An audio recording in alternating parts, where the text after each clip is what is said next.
still don't. Okay, I just turned the music off for a few seconds. We've got 8 minutes.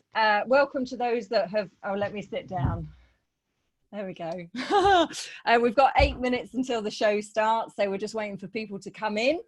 I'm going to go off and let my hair down because I feel like having my hair down today. So just relax, sit back, use the chat, say hello to other sleuthers that are joining us in the show. And I'll be back in about 8 minutes to play the theme tune. And then we'll start the show. Okay, all right, see you soon.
best way to waste your time. Come on and give it up.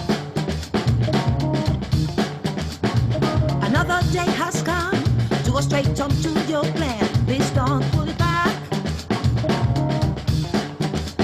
Why don't we fight the rules like we used to at school? Why don't we make a stand? It's your turn to take your car, cause the game is just begun. Come on and pick it up. Come on and pick it up.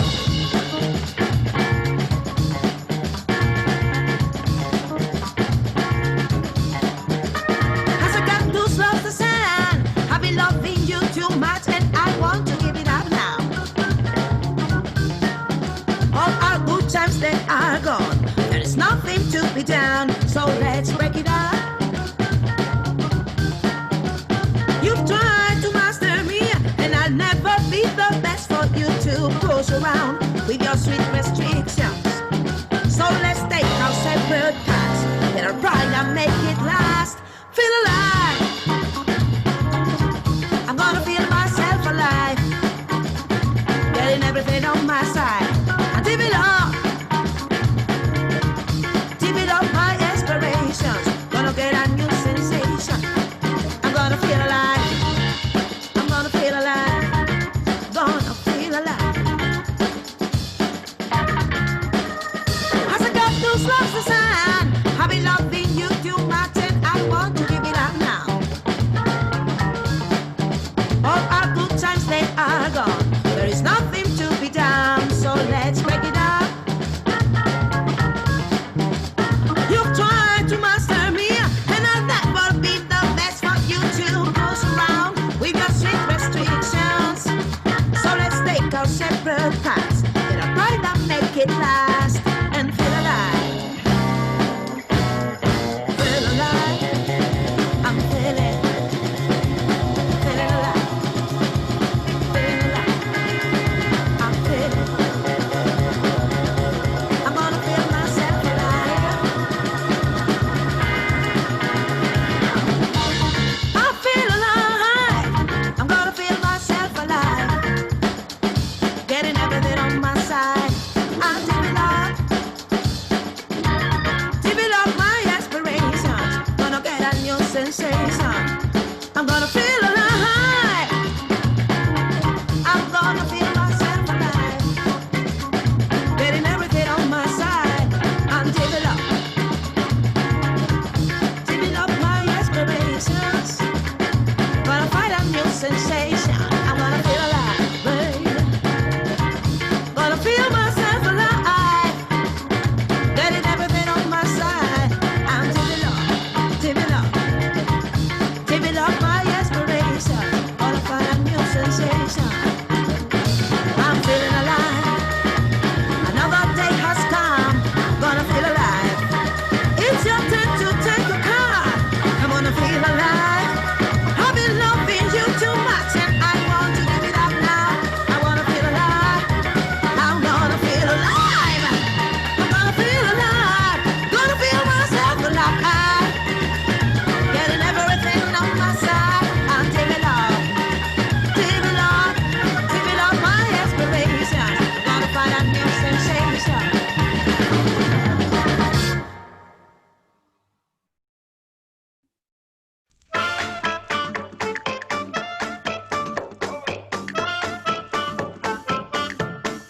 All right.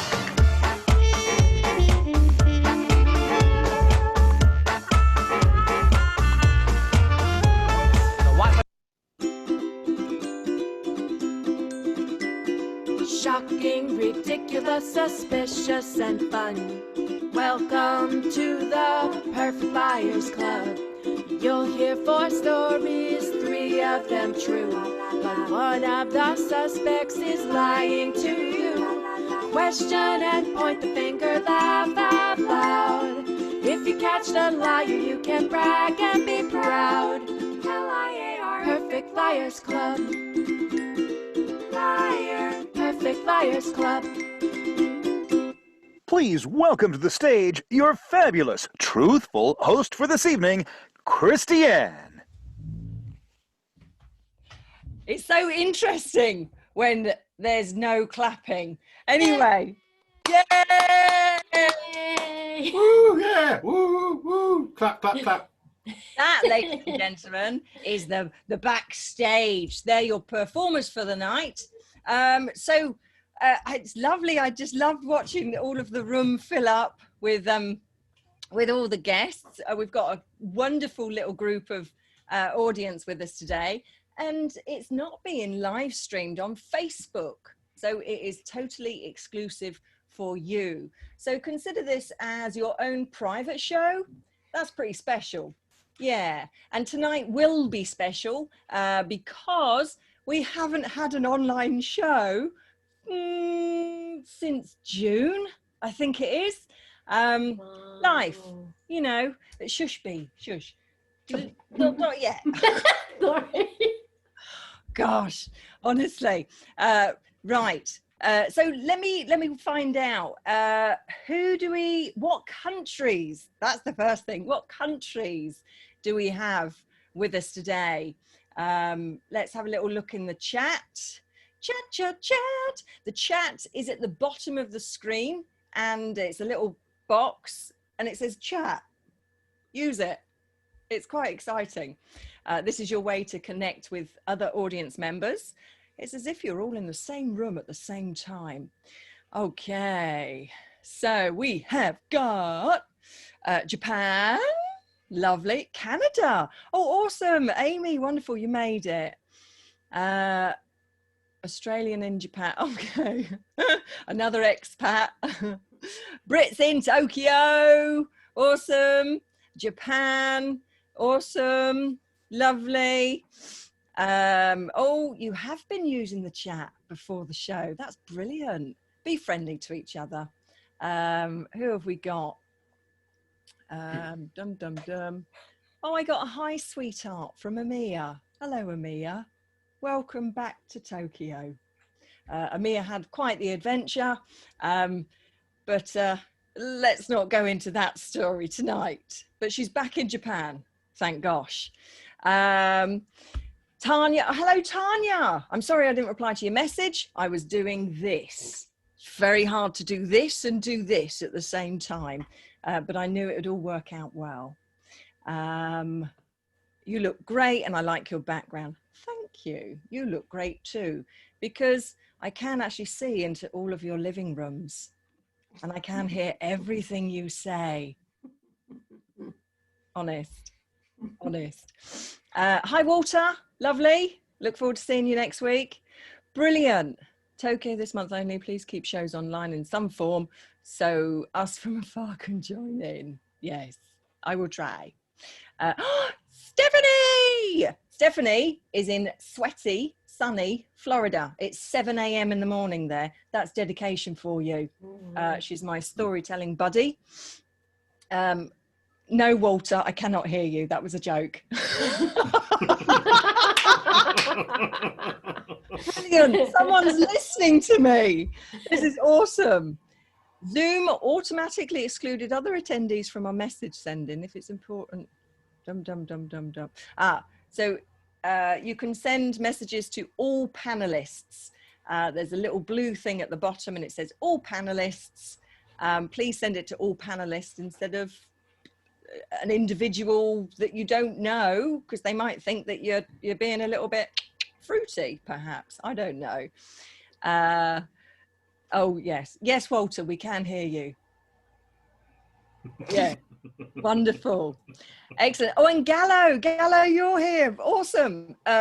Is it Abu Dhabi or Saudi Arabia or Dubai? I can never remember which country you're in. I know it's hot and warm. Bahrain. There we are. I knew it began with a B.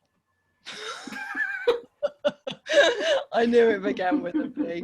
Wonderful. Great to have you here. Gallo has been a huge supporter of the show since it's gone online. And for that, I am very, very grateful for. And as you know, we've started to charge for the tickets because Corona is here to stay. And I would like, we should all support art while art supports you, because that ain't going anywhere. So if you're going to stay in, you might as well stay in with quality entertainment, if I do say so myself. Right. All right, Tim. First time attending the show. Nice one. Good choice. In fact, everybody has made a good choice to join Perfect Liars tonight. We have some newbies. We have some regulars. So let's just do a very quick poll. There we are. That should have come up on your screen. Have you seen a show before? Yes, I'm a regular. Nope, I've just discovered it. Or nope, but I've dreamt of this very day. That was my sexy voice. Dreamt of this very day. Oh, sexy. Yeah. Thanks. All right. Oh, so we've got a lot of regulars. Oh, we've got a lot of dreamers. Nice. Super. Wonderful. So regulars, look after the newbies. Newbies, don't pay any attention to the regulars because they're just trying to trick you into voting for the people that they want to vote for. It's all very confusing. Healthy banter is great, but be nice to each other. That's all. Okay. Let me remove that poll. So over half are regulars. Oh my God. Super. Right.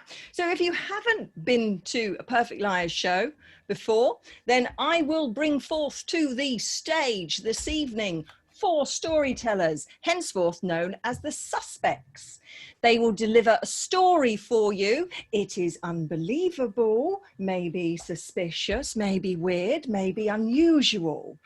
All of them will be. However, the very bizarre thing about this show is that while 3 of those suspects are telling the complete truth to you, 1 is lying to you. Ha ha! So listen very carefully. You're allowed to listen. You are allowed to laugh. You're allowed to clap and cheer, whatever. You may even cry. Maybe. But what you cannot do, ladies and gentlemen, is you cannot relax too much. Because it's your job in the second half to ask the questions in the interrogation. Because you need to then vote on who you think the liar is. Okay, so are you ready to meet your suspects for the evening? Yeah. No, that's you, Drew. Yay. Okay. We've only got 1 yes from the audience, so no, they're not ready for you. No. Oh, we've got Okay. Bring it on. 2 yeses and bring it on. Oh, okay. Oh, okay. Okay. They do. All right. Oh, bring it. All right.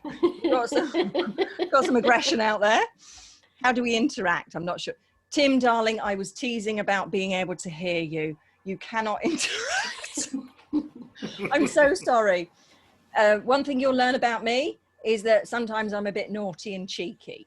And yeah, sorry about that. I might unmute you later during the interrogation. So just be ready for that. If your question's good enough, that is. Right, suspects then. Let's see. In alphabetical order. Get her off this crazy train. It's Bronwyn. Yay! Hey, what an entrance. Super. Okay, B, this is your first time on an online show. It is. It is. It is. I'm excited. Okay, I was waiting for that follow-up. Yep. Yeah. Right. Yeah. Whew, tough crowd, eh? Ladies and gentlemen? Tough crowd.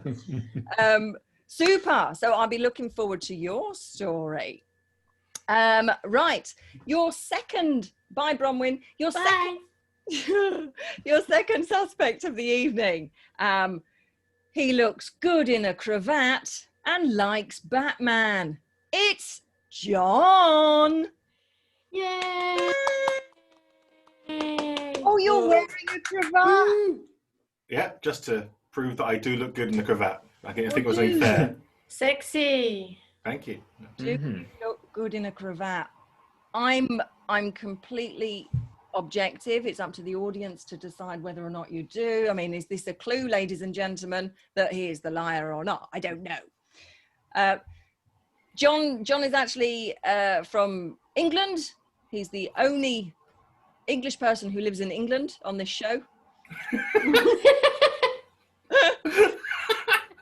And the bizarre thing is, I met John in a 24-hour marathon improv show in India, online. And then I met him again when I did a workshop online in England. And he popped up again. So I said, John, you've got to come and be on Perfect Liars, please. And he said, yes. Oh, I did. So thank you. Wonderful. Thank you. Okay. Have a great time tonight, John, and I'll see you later. Toodle pip. All right. Okay. Your third suspect of the evening. I'm going to leave that in. The third suspect of the evening, gentlemen. Improvising through life, following the fun. It's Mike. Yay! Hey! Are we off on safari yet? Or have I got the wrong? I've got the wrong show. Sorry. You got the wrong show. This is the storytelling show, Mike. Oh, right. Have you got a story Blimey. for us tonight? Who knows? Oh God. I'll make it up. It's fine. It's fine. Fingers crossed, ladies and gentlemen. Yeah. So Mike actually was one of the few outsiders, somebody I don't know, who just approached me and said, hey, I have a story. And I said, please come on the show. And here he is. There we go. Got lots more stories I could tell you. I tell you. Yeah. We'll go with just the one tonight. All right. Okay.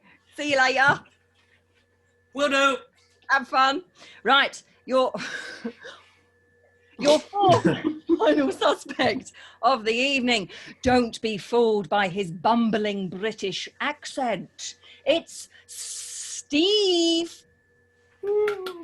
Hello. Woo! Hello. Mm-hmm. Another Brit that does not live in England. Awesome. That's true. Where are you living? I live in the Netherlands, or maybe it's Holland to some of you, whichever's easier to say for you. Oh, okay. I'm fine with both. I'm quite eloquent. I mean, really, you can say Europe if you want to be less specific. I don't know. It's up to you. Okay. Did you say the nether region? Bronwyn, no. No, some people just hear what they want to hear. I met Steve when he came to Tokyo in November last year, I think it was. That's right. I was very impressed with his performance, and he was a very nice man. So yes, true. Very nice. Note that down. So I've wanted to work with him all through this lockdown, but we've never had an opportunity or a show to get together. And so I said to him, Steve, would you like to be on my show? And he said, yes, please. So that's my voice. That was my voice at the time, I will admit. Yes, please. Yes, please. So I'm super happy you said yes. And he's just got back from holiday, ladies and gentlemen. So as you can see, he's very brown. Because in Europe, they can travel. Basking it. That's it. Yeah, sorry. That's okay. Anyway, so have fun tonight, Steve. Let's welcome the rest of the suspects back.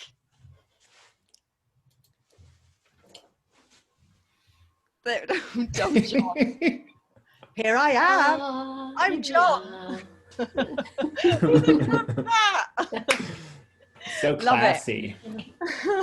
Brilliant. Excellent. Yeah, I love that you're all chatting to each other. I'm a drunk princess. Excellent. So ladies and gentlemen, keep on chatting in the chat box, keep on connecting with each other, because this is what it's about. We can't go out together, but we can connect with people from around the world. Now, order of the suspects. There are 4 of them. I have 4 items to choose from that I have picked from my bedroom. Walter. Walter. There we go. I've just seen your name. Walter, I'm going to ask you to pick first.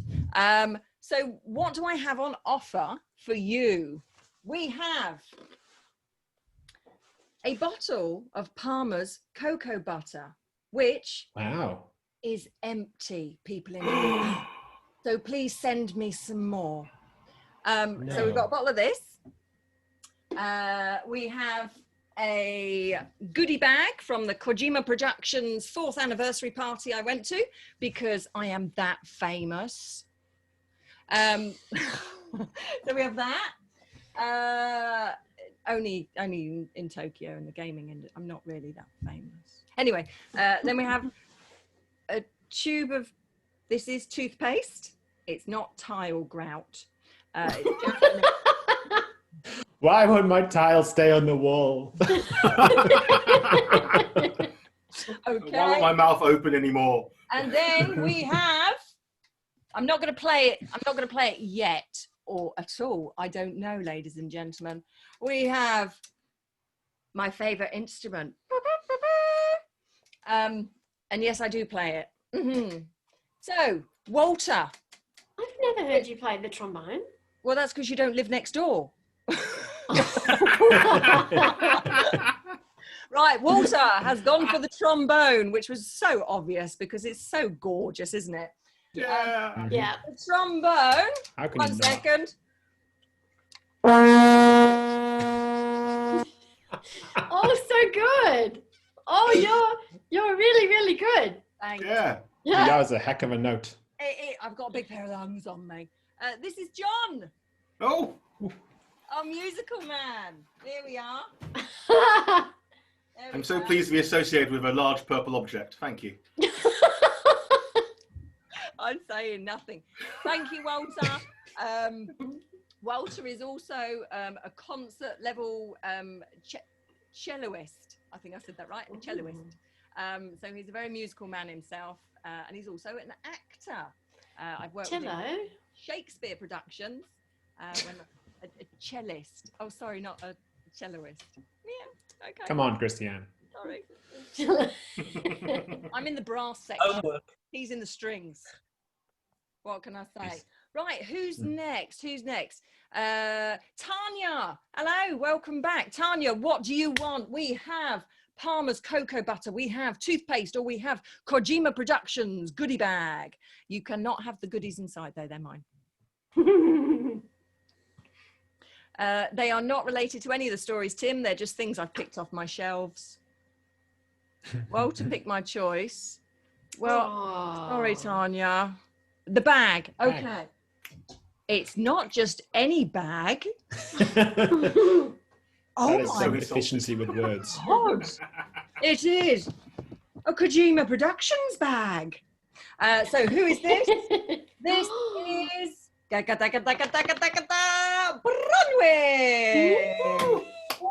There we go. Tokyo Connection. Awesome. Tanya's like, I type fast. She's now trying to make up for calling it a bag.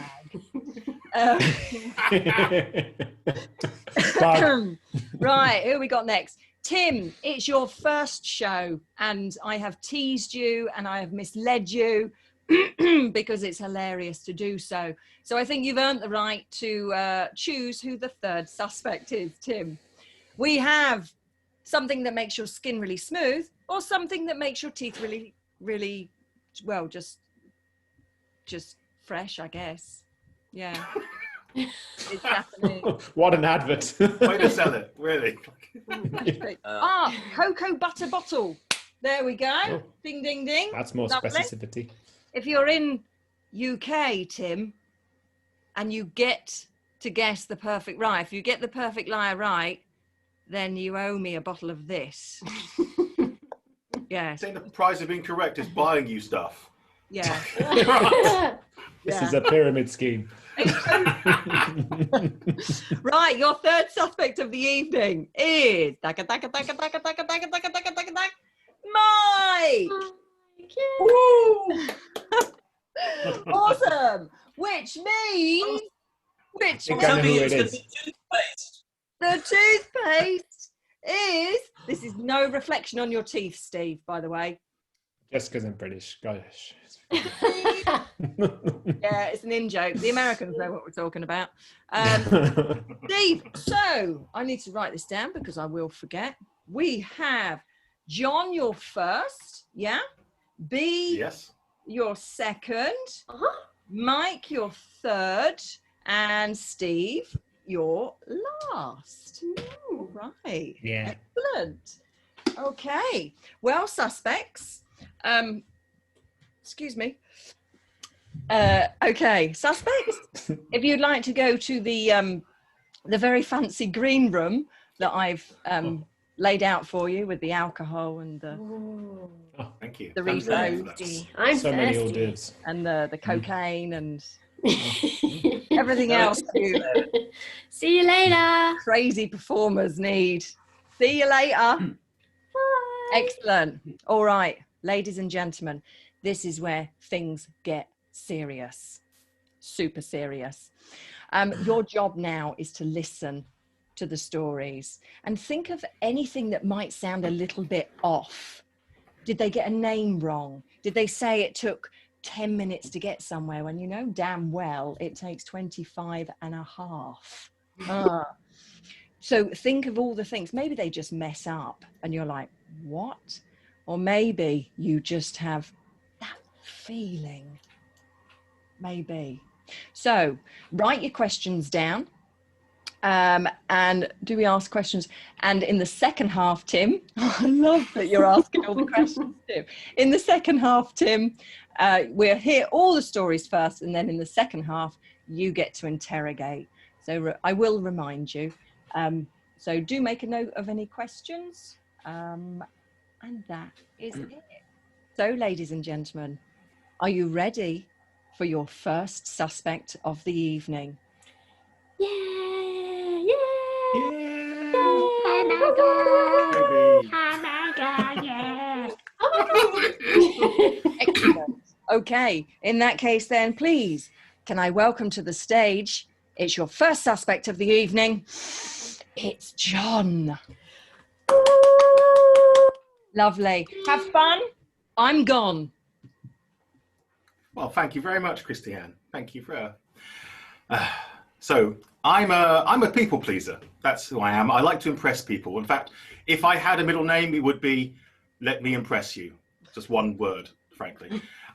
So back in 2006, I was very much in love with a beautiful blonde-haired American lady, and when I had the opportunity to meet her parents for the first time, I thought, this is it. I'm going to impress her parents so hard. Like, I'm going to be the most impressive boyfriend they have ever met, because I want to be there forever, frankly. So I decided the best way to do this was to buy them some gifts, lovely British proper gifts that they could not get, like, you know, unique gifts they could not get in America. But I did not know her parents very well at this time. So I had to interrogate my girlfriend. And through this process of interrogation, I found out her mother likes candles. Her stepfather likes wood. And I already knew my girlfriend very well. I knew that she was already missing, you know, PG tipped tea bags. So I knew my gifts. I had them ready. I bought them, proper British gifts. I got on the plane, went over to America, went to Pennsylvania, and went to their lovely, huge house.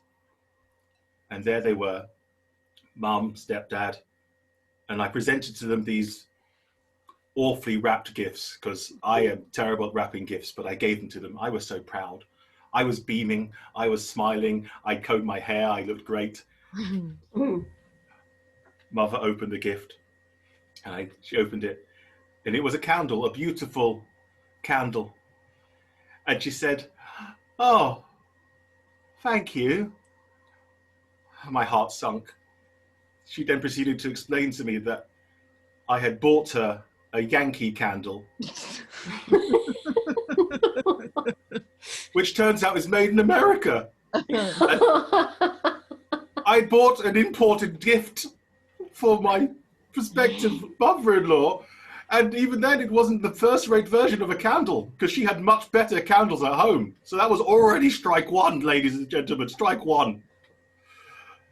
So The second gift, I could not fail the second gift, I thought. I had found something local to me. A local woodcarver had made a small pipe, like a smoking pipe, and her stepfather was a smoker. He liked wood. This could not fail. And he took it. He took the gift and then proceeded to ask me to follow him. So I did. And we went into his wood workshop, lovely workshop, and the lights were off, and I could smell like different types of wood, like oak and mahogany and pine. And the lights all came up in one big swirl of light. And lining the walls was so many intricately carved bits of wood that he had done himself. I'm talking snakes, I'm talking naked bodies, I'm talking buildings, I'm talking bears. He was a master woodcutter. He didn't say anything, he didn't need to. Clearly, this was strike two. I had already... He was saying, step up your game, lad, step up your game, because frankly, this is piss poor, basically. And then, of course, I bought my girlfriend 800 PG Tips tea bags. Yeah, that was stupid. Like, most romantic gift I could think of for the love of my life at that time. Tea bags, ladies and gentlemen, tea bags. Think about it. Like, why did I think that was going? So I was, my heart sunk into my chest. I felt so bad. I needed to change. I needed to make things better. I needed to impress so very hard this family who had welcomed me into their home. So I suggested we have a picnic, and that at my expense, I, the humble but hopefully impressive young man from across the pond, would go and buy the items. Of course, I had no idea where to buy the items from, so my girlfriend took me to a supermarket. So our first date in America was me and her going to a supermarket. Romantic. I did not go, well, that was fine, you know. So we drove to this huge supermarket, and it was like the size of Buckingham Palace, except without the bells and whistles. It was like the least posh building you could think of. It was a temple to consumerism. It was just a mecca to the almighty dollar. So we went in, and I was overwhelmed by the amount of things there. And of course, in my haste, my friends, I had done no research into what my prospective in-laws would like for food. So to impress them, I decided to buy whatever I could. And then I approached it. In the distance, this huge perspex counter, the length of a city bus. It was the deli counter. I had never seen so much meat in one place. So there I was. I picked up, I know what will impress them. I'll buy them some corned beef. I'll buy them some brisket. I'll buy them salami. All the impressive meats, ladies and gentlemen. The most impressive meats you could have. And then I saw him. The meat man. The man behind the counter. He drew my eye. For ladies and gentlemen, I am 6 foot tall. Quite a tall chap. This gentleman was 4.5 feet, if that. And he looked at me. And he looked at my girlfriend, and he said, "Young man, you look like you want to have fun." And I nodded. And he said, "How about a wager?" And I looked at him, I looked at my girlfriend, I looked back at him. And ladies and gentlemen, I like to gamble, but I also like to gamble if I lose. But I needed to impress my girlfriend. I thought, right, I could win something. I can impress her. This will be great. It'll be brilliant. And before my brain had completely processed what I was saying, I said with massive confidence, "Yes."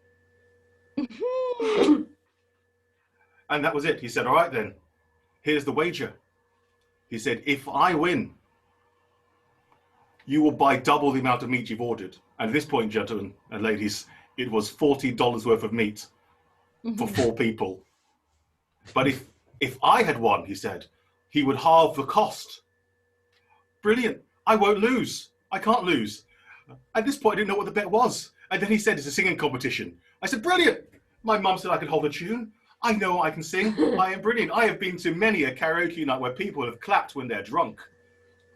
So, before anything else happened, before anything else.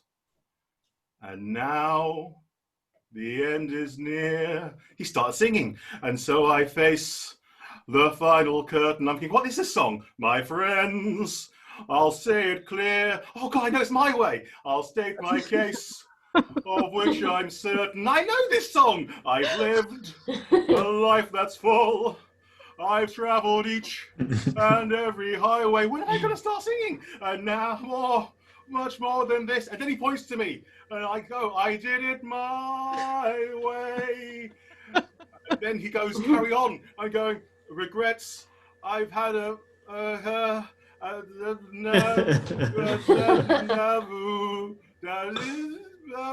keeps going. I'm going, I don't know the words. Who knows the words in this song? I'm going, and I start to cry. People, I'm crying. And he comes over to me.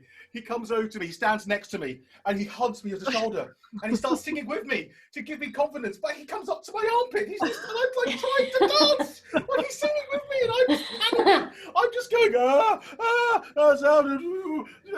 and my way. And then there's applause. Not rapturous applause, polite golf applause, but there's applause. And then silence. And then he says, well, the only way to prove this is that your fiancé is going to be the judge. And I look at my girlfriend, and I know it's love. Love will win. Because she loves me. She will help me win. To be president, I need this win. I need this so much. And she looks at both of us. And I impressed my girlfriend that day. But clearly not as much as the meat man, because he won. Oh. Thank you, Christiane. Oh, my story. You're welcome, John. Oh my God, I was just on tenterhooks then. You got a pair of pipes on you, ain't you? Wow. Look at you. Well, ladies and gentlemen, that was John's story. Impressive, yes. But was it too impressive? I mean, he's so desperately wanting to impress everybody, got the 3 strikes, and he couldn't even impress the meat man. The only thing he did was give his girlfriend more meat than she can handle after he lost the bet. So, think of your questions. That was John. Thank you, John. Yay! Awesome. Excellent. Okay, you're ready for your second suspect of the evening, ladies and gentlemen. Are you? We've got a clap. Yeah. Stephanie. Oh my God. We've got you. Stephanie says yes. Okay, so everyone's ready. Yeah.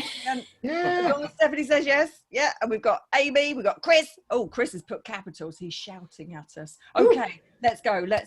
Let's welcome your second suspect of the evening, ladies and gentlemen. It is Bronwyn. Woo! Yeah. Bye. Have fun. In my early 20s, I was unemployed, so I moved to Byron Bay, because if you're going to be unemployed, you may as well be somewhere beautiful and friendly while you're unemployed. So I'm in Byron Bay. I need a job and friends. Soon after, I was in the supermarket and I see Linda Kozlowski, and I think, how can she be married to Paul Hogan? Crocodile Dundee is a cranky bastard. All the magazines say so. And my mother had worked on the plans for their house, so I knew it was true. I see her looking at a can of tomatoes. And in Australia, I know that they're all sweetened. And that ruins any Italian or Spanish cooking. So I tell her, and she looks interested. And rather than just point to where the imported foods aisle is, I offer to walk her there. And on the way, we talk about recipes and cooking. And she tells me that an American producer is coming to dinner that night, and she wants to cook him something Australian, but doesn't know what to cook. Of course, I say, lamb roast and a pavlova. She doesn't know how to cook those. And she looks at me and she kind of hesitates and she says, this might sound a bit crazy, but can you come to my house and cook for me? I'll pay you. And I need a job. So of course I say yes. And also, you know, pretty exciting. So we do the rest of the shopping for tonight, that night's dinner. And on the 20-minute drive to Possum Creek, as we're going past all the beautiful farms, we have this lovely long chat. We really get to know each other quite well. And as we nearly get to the farm, to their property, I'm getting really excited because I've never seen the house in person. I've only ever seen the plans. I've seen it on paper. I want to see what it's like in person. And we get there and it's big, beautiful Tuscan mansion. It's even better than the plans. And the garden that my mother had planned looked really lush. So I was really happy about that. It's about 5 o'clock and we've got 2 hours. Well, I've got 2 hours to cook this meal for everybody. And it's only just enough time. So we've got to hurry. But Linda asks if I can show her how I'm doing it so she can learn. And it was good because I needed the help because like so much to do, so little time. And we have a great time cooking and we're laughing, drinking a bit of wine together. And at 7 o'clock, Paul Hogan and the producer arrive and I see that Linda has set the table for 4. And she pulls me back into the kitchen and she says, please, can you stay for dinner? Because it'll be easier to keep the conversation going. And so I had to join them, but the producer was hot, so it wasn't so much of a chore. And we had a great time. We were eating and talking and laughing. And just before I was going to serve the dessert, I saw that the beer had run out. And I wanted to be helpful because, you know, I wanted to get a full-time job out of this. So I asked, is the beer fridge still in the garage? And when I come back, the atmosphere is different. Paul Hogan's face is just white with anger. And he asks how I know where the beer fridge is. And I got really I get nervous. When people get angry, I get nervous and I blurt out, I know from the plans. His face goes red with anger. And he demands which magazine I'm from. And I don't even have a job. How can I even work for a magazine? And he kicks me out. And at least I know where the door is. I mean, I start walking and I think I'll hitchhike, but it starts raining. I'm on a country road at night in the rain, but you know, I bravely got my thumb out and I can hear a car and I can see the headlights sweeping across the landscape. And I'm hopeful that I can get a lift, but I'm also scared because I'm on a country road at night in the rain. And the car pulls up and the door opens and it's Linda. She insists on driving me home. And of course, the first thing she asks is, what happened? And I explained to her about my mother doing the plans for their house, and Paul Hogan had visited my house when that was going on, and I'd met him at a residence action barbecue, and we have a bit of a laugh. She apologizes for Paul being so cranky. He really does hate the magazines. And we get to the hostel that I'm staying at, and she hugs me. She gives me $50, and I never see her again. I won a friend, I lost a friend, and I didn't know about that I'd lost her for ages. I mean, because look at that, it's me, and it's Linda Kozlowski. I mean, of course, we've got nothing in common. We're not going to be friends.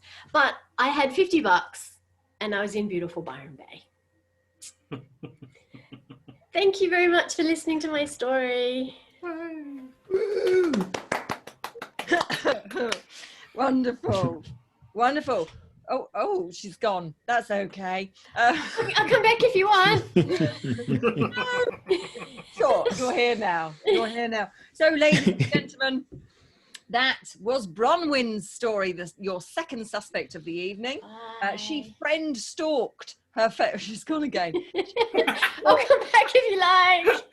You keep stepping on my line, B. Oh, sorry. 1 second. Stay there. She friend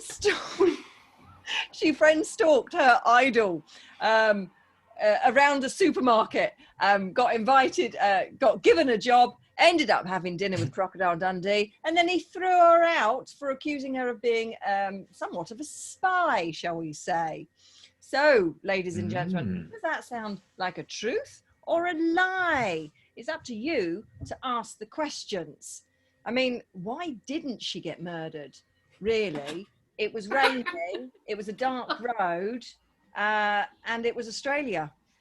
Thanks. I mean, all those horror movies are false. Okay, so cheerio, B. Thank you. Awesome. Excellent. Okay, ladies and gentlemen, are you ready for your third suspect of the evening? We got a Yeah. We got 3 exclamation points, which means yes. Oh, we are ready. Okay, Jess. See? Okay, Jessie. Super. Are we on? Mike, I'm going to announce you, darling. Get off. Get off. It's not just me. Yay. Big entrance. Honestly, you can't get the staff these days. Right, your third suspect of the evening, ladies and gentlemen. Please welcome to the stage. Who can it be? It's Mike. Yay. What a surprise! Yay! Oh, got a bit of deja vu there. See you, Mike. Have fun. Oh, heck, blimey. What stories, eh? Where do I start? Friend of mine. Oh, God. I'm not quite sure whether I'm pronouncing his name correctly. He was Polish. Wojciech and I were both heavily into plants. He was a botanist at Warsaw University, Botanical Gardens, and I was running my own rare and unusual seeds company in the West Country of the UK, down in deepest Devon. Anyway, he'd been quite a good customer of mine. I operated online, and he also helped me out once or twice at Chelsea Flower Show. Anyway, I had the chance one day of visiting Warsaw. Unfortunately, I chose November. It was a bit cold, but hey, we had a good time. He showed me around the city, and really impressed, with the city. Fabulous. I was really impressed, actually, to see a huge palm tree in the middle of a traffic island. Not so impressed to find out that it was made of metal and plastic, but hey, there you go. Neither of us were exactly flush with cash, shall we say. But, we were making the best of it. And he was really pleased that he had got some very reasonably priced tickets to the Royal Opera House to see a piano recital. I thought, that'll do me. So the night comes, we queue up in the entrance lobby to get our tickets. Oh my gosh, really super. Beautiful decorations, gold everywhere. And we got our tickets. Couldn't believe our luck. I mean, he didn't pay much for them, but we had, for some reason, we had the front row seats right in the slap bang in the middle. Brilliant. So we're sat there, and Pamela Hewitt comes on, does her little bit. I mean, how she does all that piano music without reading the stuff, I haven't a clue. We could see right up her nose, like you do when you're in the front row. I think it was Debussy or Bach, I'm not quite sure. Anyway, really good stuff. And we're looking around at us. The half time comes, and I'm a little bit thirsty. We go to get some drinks at the bar, but no. The first 2 rows, we were stopped by these official-looking people and ushered to a reception room where we were introduced to the mayoress of Warsaw. Shook hands very nicely. Oh, hello, yep. And then she let us have the champagne and lots of little interesting bits and pieces to eat. Some of it was fish egg, you know, the thing. Is it, yeah, what do you call it? That horrible fishy egg stuff. Anyway, it didn't impress me. Caviar, that's it. We were at this point thinking, darn good value for money, isn't it? You know, for what you paid for those tickets. We looked around the room, everybody was chatting away, and then the TV people came in, and then the paparazzi came in, and they got us all to line up, and they took photographs of us. We had to pose and things, you know. I think I still got my scarf somewhere that yeah. I had a cheap old scarf around my neck. I thought it was fashionable. There we go. And they were asking us about our businesses. So yeah, I told them about my little plant business and seed business. And anyway, I digress. I was approached by a rather dashing older guy in a grey suit. And again, he asked me what my business was. So I answered I was in the floral business. And he explained to me that he was head of a rather large French fashion and perfume house. And they were about to launch a new string of boutiques in Paris. Perhaps we could do business. Hey, who was I to say no to that? We exchanged pleasantries and we were chatting away. At the end of the conversation, he obviously took a liking to me because I got invited back to a castle that they've been restoring. It was once owned by the Marquis de Sade, but hey, whoa, over in France. And would I like to fly back with him, if I chose to, in his private jet? I thought, oh, that's very nice, isn't it? Very nice. But all through this, Wojciech and I couldn't help but wondering what all this pomp and ceremony was all about. It was kind of then that we realized that we must have been given the wrong tickets. And we kind of found out that the ticket holders, the first 2 rows, had been reserved for the millionaires, the millionaire benefactors of Warsaw, who were responsible for the Warsaw Rejuvenation Program. Whoa. We were saved by the bell, though, and went back to our seats. So at the end of the performance, we were dying of thirst, you know, wanted to get a beer. And everybody was again asked to go to the same reception room. Wojciech and I looked at each other and decided a beer might be a better option.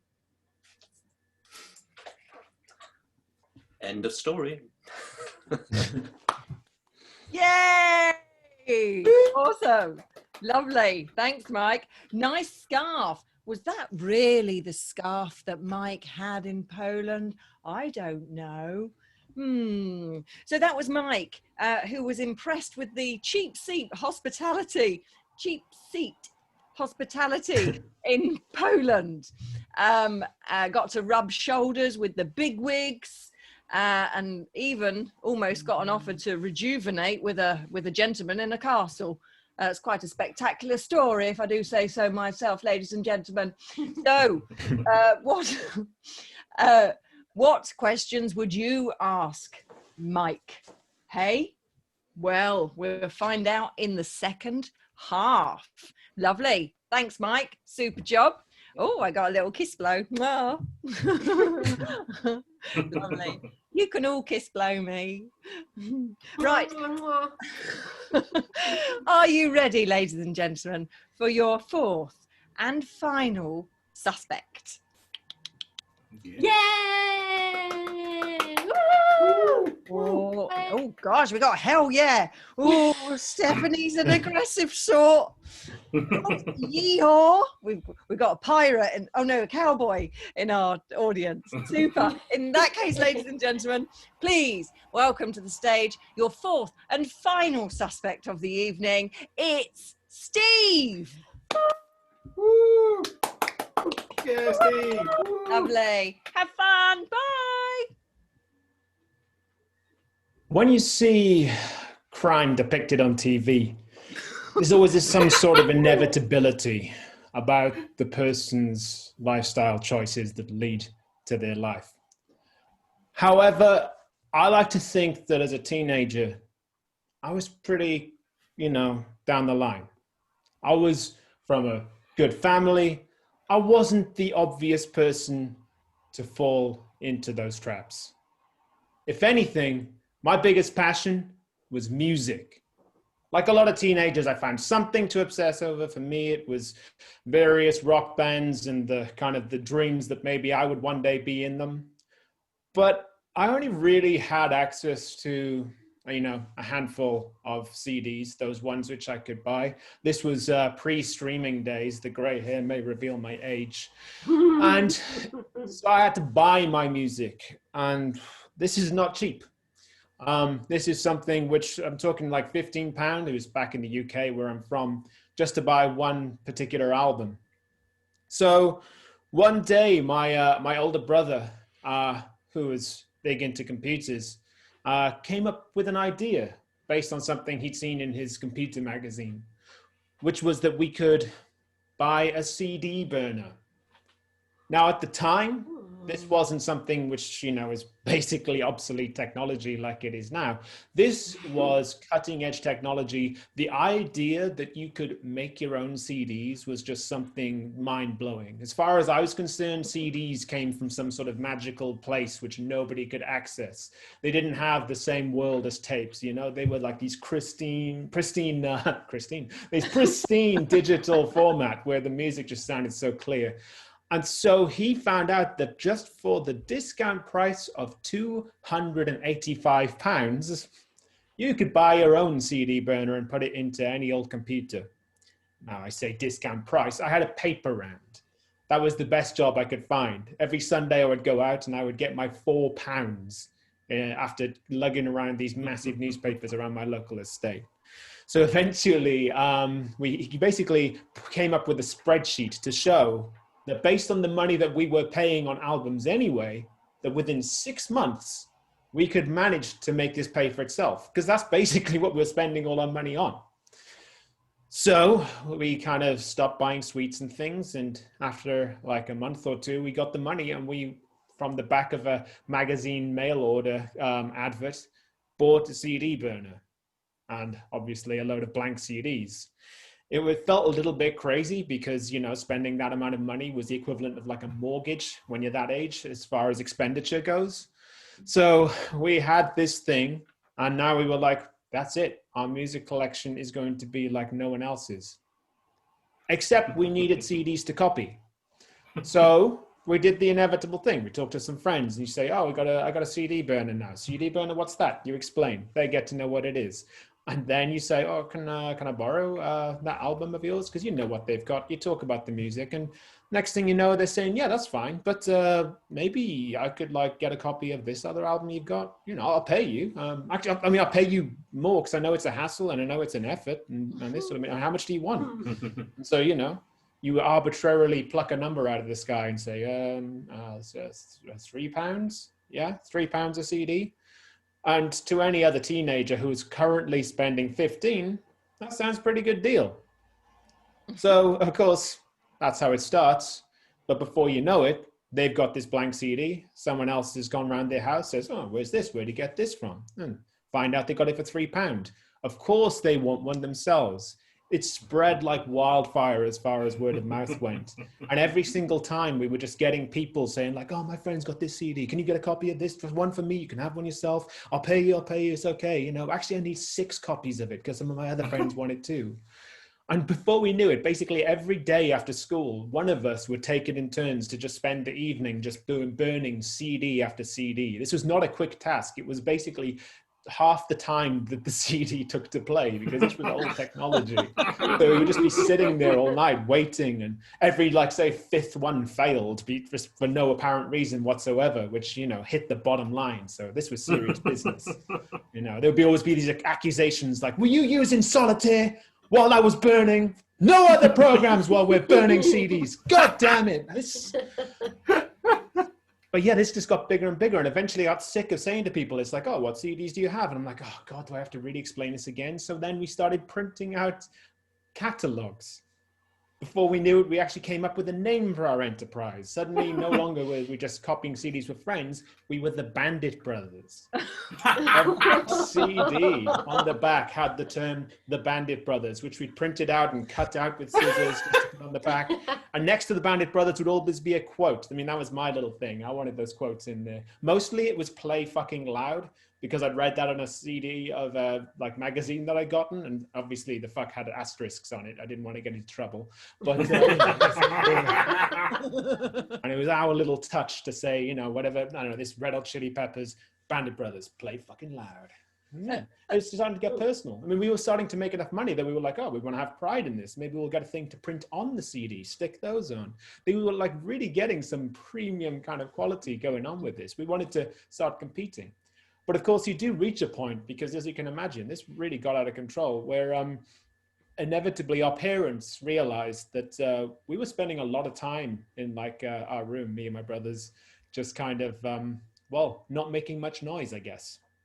And so they were like, well, what are all these things and boxes that you got in the room and laying in the corner? And so inevitably we had to explain to them what it was that we were doing.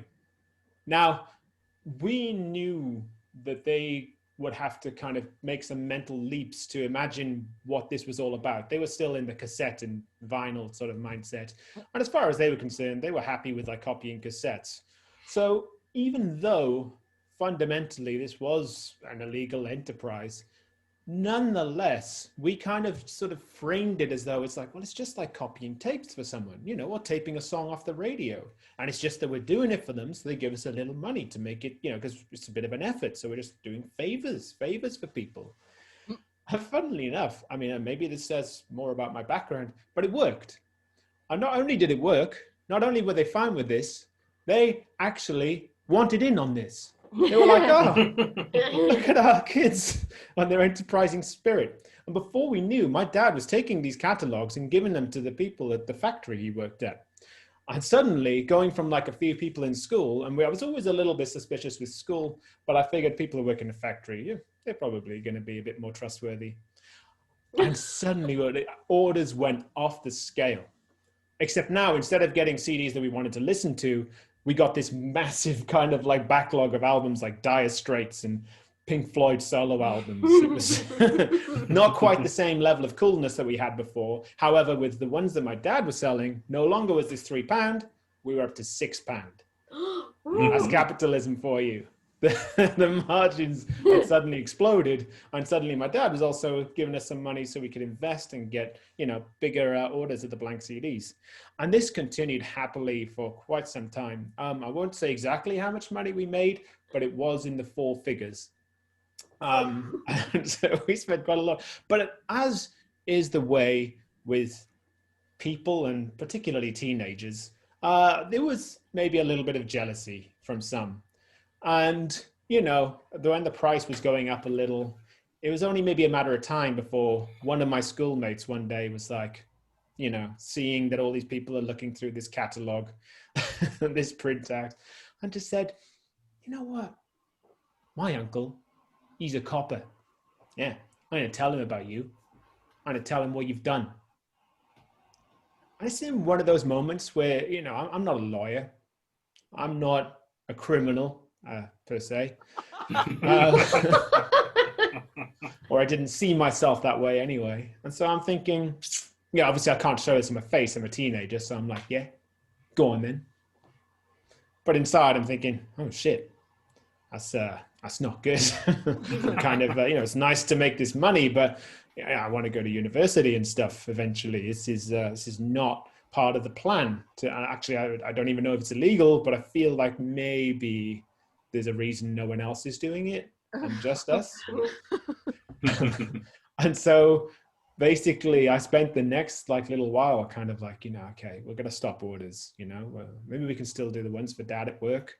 But then I explained to Dad why we were not doing the ones with the ones in school. And he was like, oh yeah, this is not good.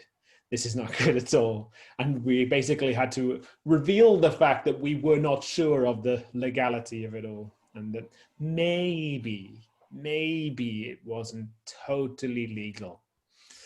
So there was such a stressful period for about 2 weeks. We're just kind of thinking, oh God, this asshole in school, it's only a matter of time before something comes up. Because he didn't just say it once, he said it multiple times, even after we stopped distributing the catalog. I guess he realized he'd gotten under our skin. And so, yeah, for the next few months, it was just this kind of thing of will it happen? Will anything happen?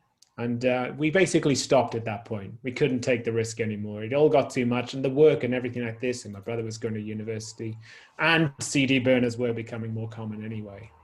But for that brief period of time, I was quite proud to have a criminal enterprise within my family. Yeah. I don't think you could do it today, though. Something about Spotify makes it a little bit difficult. But yeah, that was my brief flourish with the criminal underworld. Yay! Awesome. Or was it, ladies and gentlemen? That was your fourth and final suspect. That was Steve, who basically spent his youth burning CDs and running a crime ring with his parents, who then turned out to be benefactors. And oh, the story just goes round and round and round, doesn't it? Does that mean he's lying? Does that mean he's telling the truth? So let me remind you of those 4 stories before we go on a quick little bio and beer break. So John, you had John, who so desperately wanted to impress his girlfriend and her parents, but ended up just winning a load of meat for her, more meat than anyone could handle. And questions. What questions would you ask to that? I mean, how much meat does it have to be worth $40? I have no idea. And he said, I like to gamble, but only if I lose. Well, that's an oxymoron, isn't it? Was that a mistake or was that the truth? You best ask about that. And Bronwyn, the friendly stalker, in his pattern. Bronwyn, the friendly stalker who befriended Linda Kozlowski, I've forgotten her name, Linda Kozlowski, who befriended Crocodile Dundee's wife in the supermarket over a tin of tomatoes and ended up being her chef for the night, only to be thrown out by grumpy Crocodile Dundee. I mean, she didn't get murdered walking in the rain. Do Aussies really drink responsibly while they're cooking? That's the other thing. And what's this situation with her mother building a house and planning a house? Is there a job like that out there? I've never heard of that. I'm clutching at straws, ladies and gentlemen. And Mike, then we had Mike, your third suspect of the night, who was super impressed in the Royal Opera House with his friend Kojak or Wojciech, and was treated to the best hospitality you could possibly have if you consider caviar the best hospitality, rubbing shoulders with the bigwigs. And really, was it an accident or was he meant to be there? I don't know. Who is this woman? What was the music she was playing? And why is there a piano in an opera house? I don't know. And then, and also, how rare and unusual were his seeds? I bet you forgot about his seeds, didn't you, ladies and gentlemen? Then we had Steve, your fourth and final suspect, the crime lord ring runner.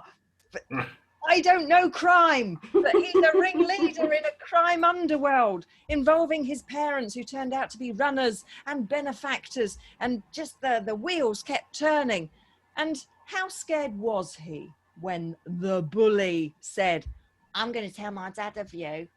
How scared was he really? And if you're a crime, what criminals do you know go to university or have an aspiration to get an education? And also, why has he got a poster of a pair of man's legs on his wall? Who's telling his story? I'm distracted by those legs. So, ladies and gentlemen, those are your 4 suspects. We're going to take a 5-minute bio and beer break, and it is literally just 5 minutes. See you in 5 for the interrogation. Bye. Ooh. I'll play some music.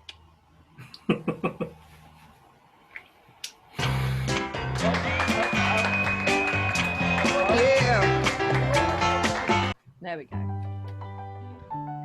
Right, 5 minutes on the clock.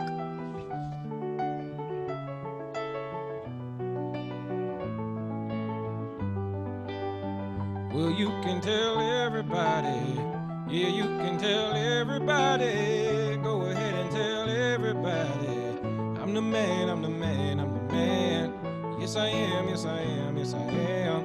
I'm the man, I'm the man, I'm the man. I believe every lie that I ever told. Paid for every heart that I ever stole. I played my cards and I didn't fold. Well, it ain't that hard when you got sold.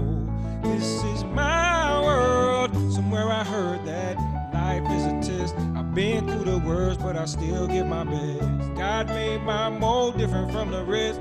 Then he broke that mold, so I know I'm blessed. This is my world. Stand up now and face the sun. Won't hide my tail or turn and run. It's time to do what must be done and be a king when kingdom comes. Well, you can tell everybody. Yeah, you can tell everybody. Go ahead and tell everybody. I'm the man, I'm the man, I'm the man. Well, you can tell everybody. Yeah, you can tell everybody. Go ahead and tell everybody. I'm the man, I'm the man, I'm the man. Yes, I am, yes, I am, yes, I am. I'm the man, I'm the man. I got all the answers to your questions. I'll be the teacher, you could be the lesson. I'll be the preacher, you be the confession. I'll be the quick relief to all your stressing. This is my world. It's a thin line between love and hate. Is you really real or is you really fake? I'm a soldier standing on my feet. No surrender and I won't retreat. Cause this is my world. Stand up now and face the sun. Won't hide my tail, I'll turn and run. It's time to do what must be done and be a king when kingdom comes. Well, you can tell everybody. Yeah, you can tell everybody. Go ahead and tell everybody. I'm the man, I'm the man, I'm the man. Well, you can tell everybody. Yeah, you can tell everybody. Go ahead and tell everybody. I'm the man, I'm the man, I'm the man. Yes, I am, yes, I am, yes, I am. I'm the man, I'm the man. I'm the man. Go ahead and tell everybody what I'm saying, y'all. I'm the man. Go ahead and tell everybody. This is my world.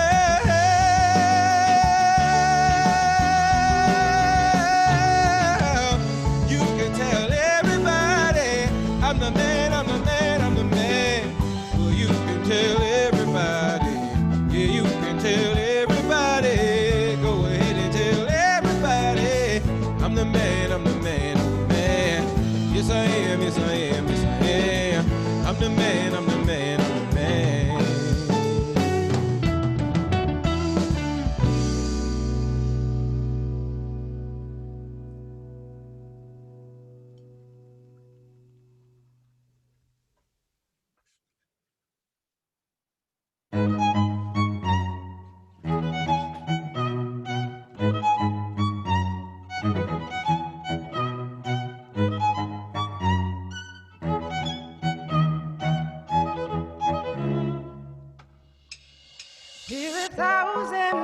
miles from comfort.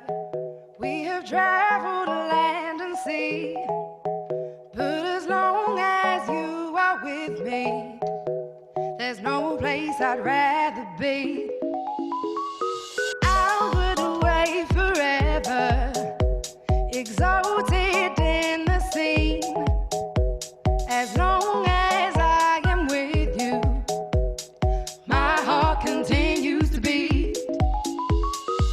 With every step we take, Kyoto to the bay, strolling so casually. We're different and the same, gave you another name, switch up the battery.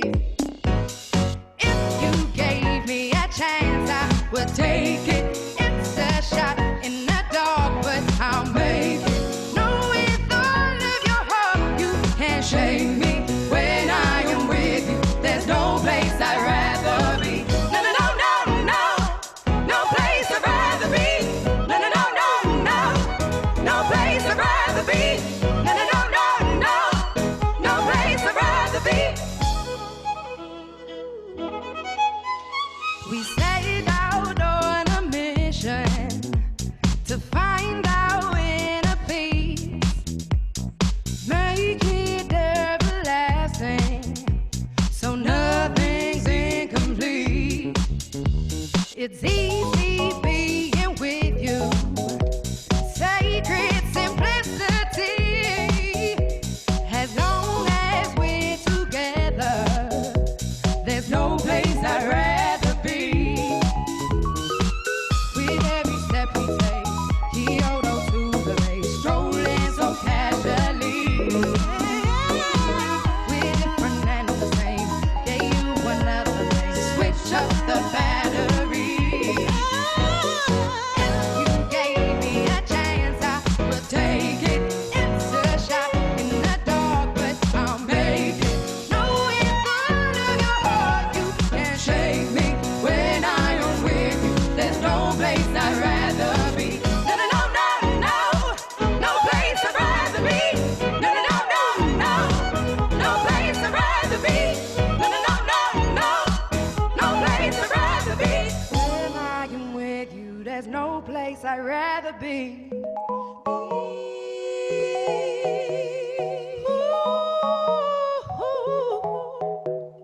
Be, be, be, be, be, be, be, be, be. Yeah, yeah, yeah, yeah, yeah, yeah. If you gave me a chance, I would take it. It's a shot in the dark, but I'll make it. Know with all of your heart, you can't shake me. When I am with you, there's no place I'd rather be. No, no, no, no, no place I'd rather be. No, no, no, no, no place I'd rather be. No, no, no, no, no, no place I'd rather be. When I am with you, there's no place I'd rather be. Shocking, ridiculous, suspicious, and fun. Welcome to the Perfect Liars Club. You'll hear 4 stories, 3 of them true, but one of the suspects is lying to you. Question and point the finger, laugh out loud. If you catch the liar, you can brag and be proud. L-I-A-R, Perfect Liars Club. Liar, Perfect Liars Club. Please welcome to the stage your fabulous, truthful host for this evening, Christiane. Yeah. Woo. Brilliant. I love that. It's like having your mum and your dad just going, oh, lovely, great job, Christiane. You carry on, love. You carry on. Super.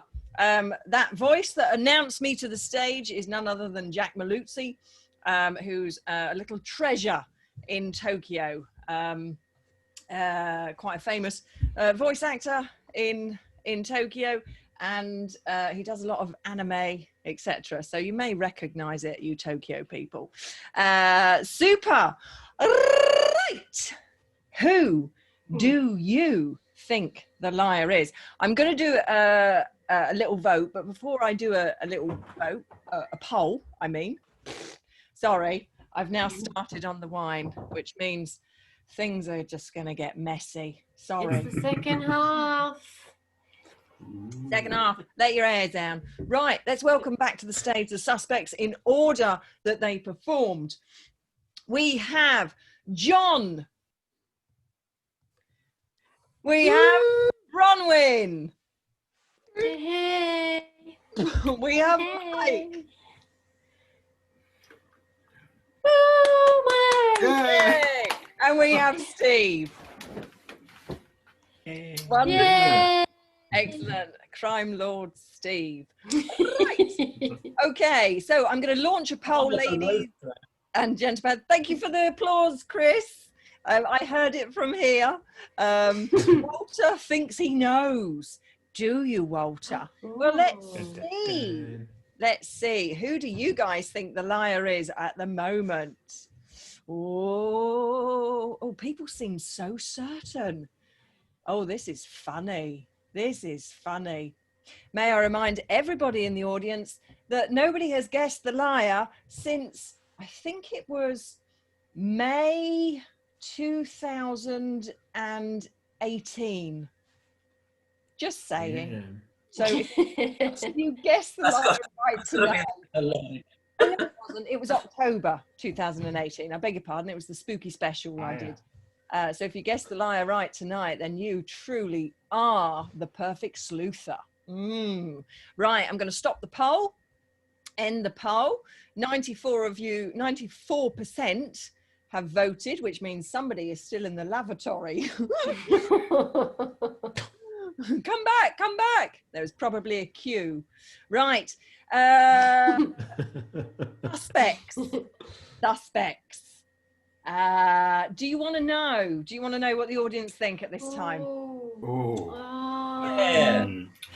Yeah. Yes, yeah. Okay. Oh, the crime lord doesn't care. Yeah. He's a criminal. He's so cool. Oh, right. Okay. Right. Which means if I share it with you, I've got to share it with the audience as well. So let me take a photo of it first, because I need to do this for the write-up tomorrow, just to remind myself that something happened today.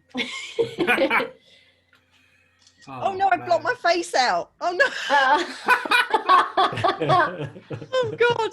Right, everyone look at the camera and pretend you're suspicious. There we go. Right, I shall share the results. Dun dun dun. Here we go. Well, I can see our Steve's legs in the background. They are not my legs. There we go. Walter knew. It's the So Florida Steve, project. you are least likely to be lying, followed by Mike, followed by Bronwyn and John. You've got a big red line. So 50% of people feel that you are the liar. I am shocked. I'm shocked. You're shocked as well. But all shocked. So, ladies and gentlemen, may I remind you all that this is not being streamed on Facebook or YouTube or anywhere else. This show is just for you.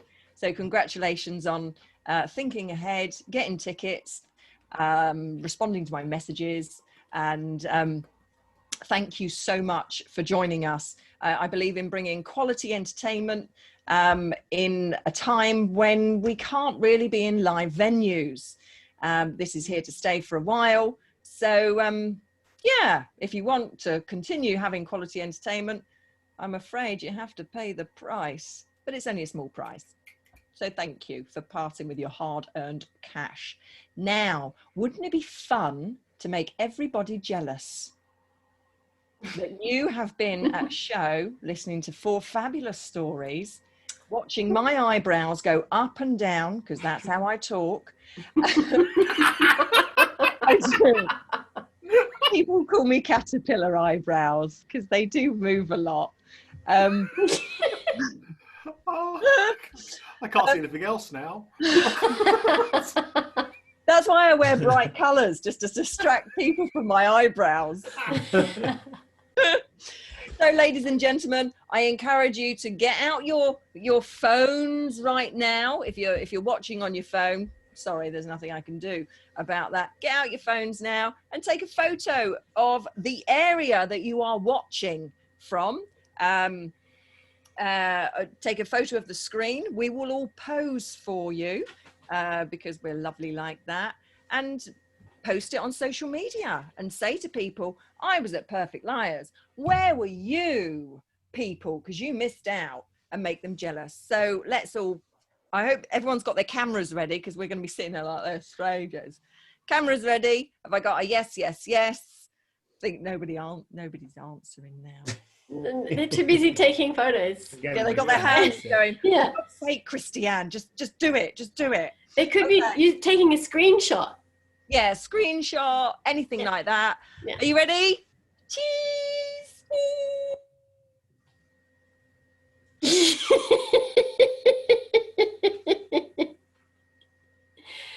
John freezes really well.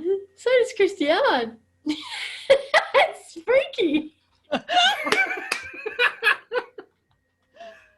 Oh, brilliant. Oh, gosh. I've smiled so much tonight. My cheeks are really aching. I must be less happy. Yes, excellent. So, yeah, do post it and just let everyone know that you made great decisions on a Saturday night. You're not going out spreading diseases everywhere, and you're just having a great fun time with 5 wonderful people, because I include myself. Right. So, interrogation time.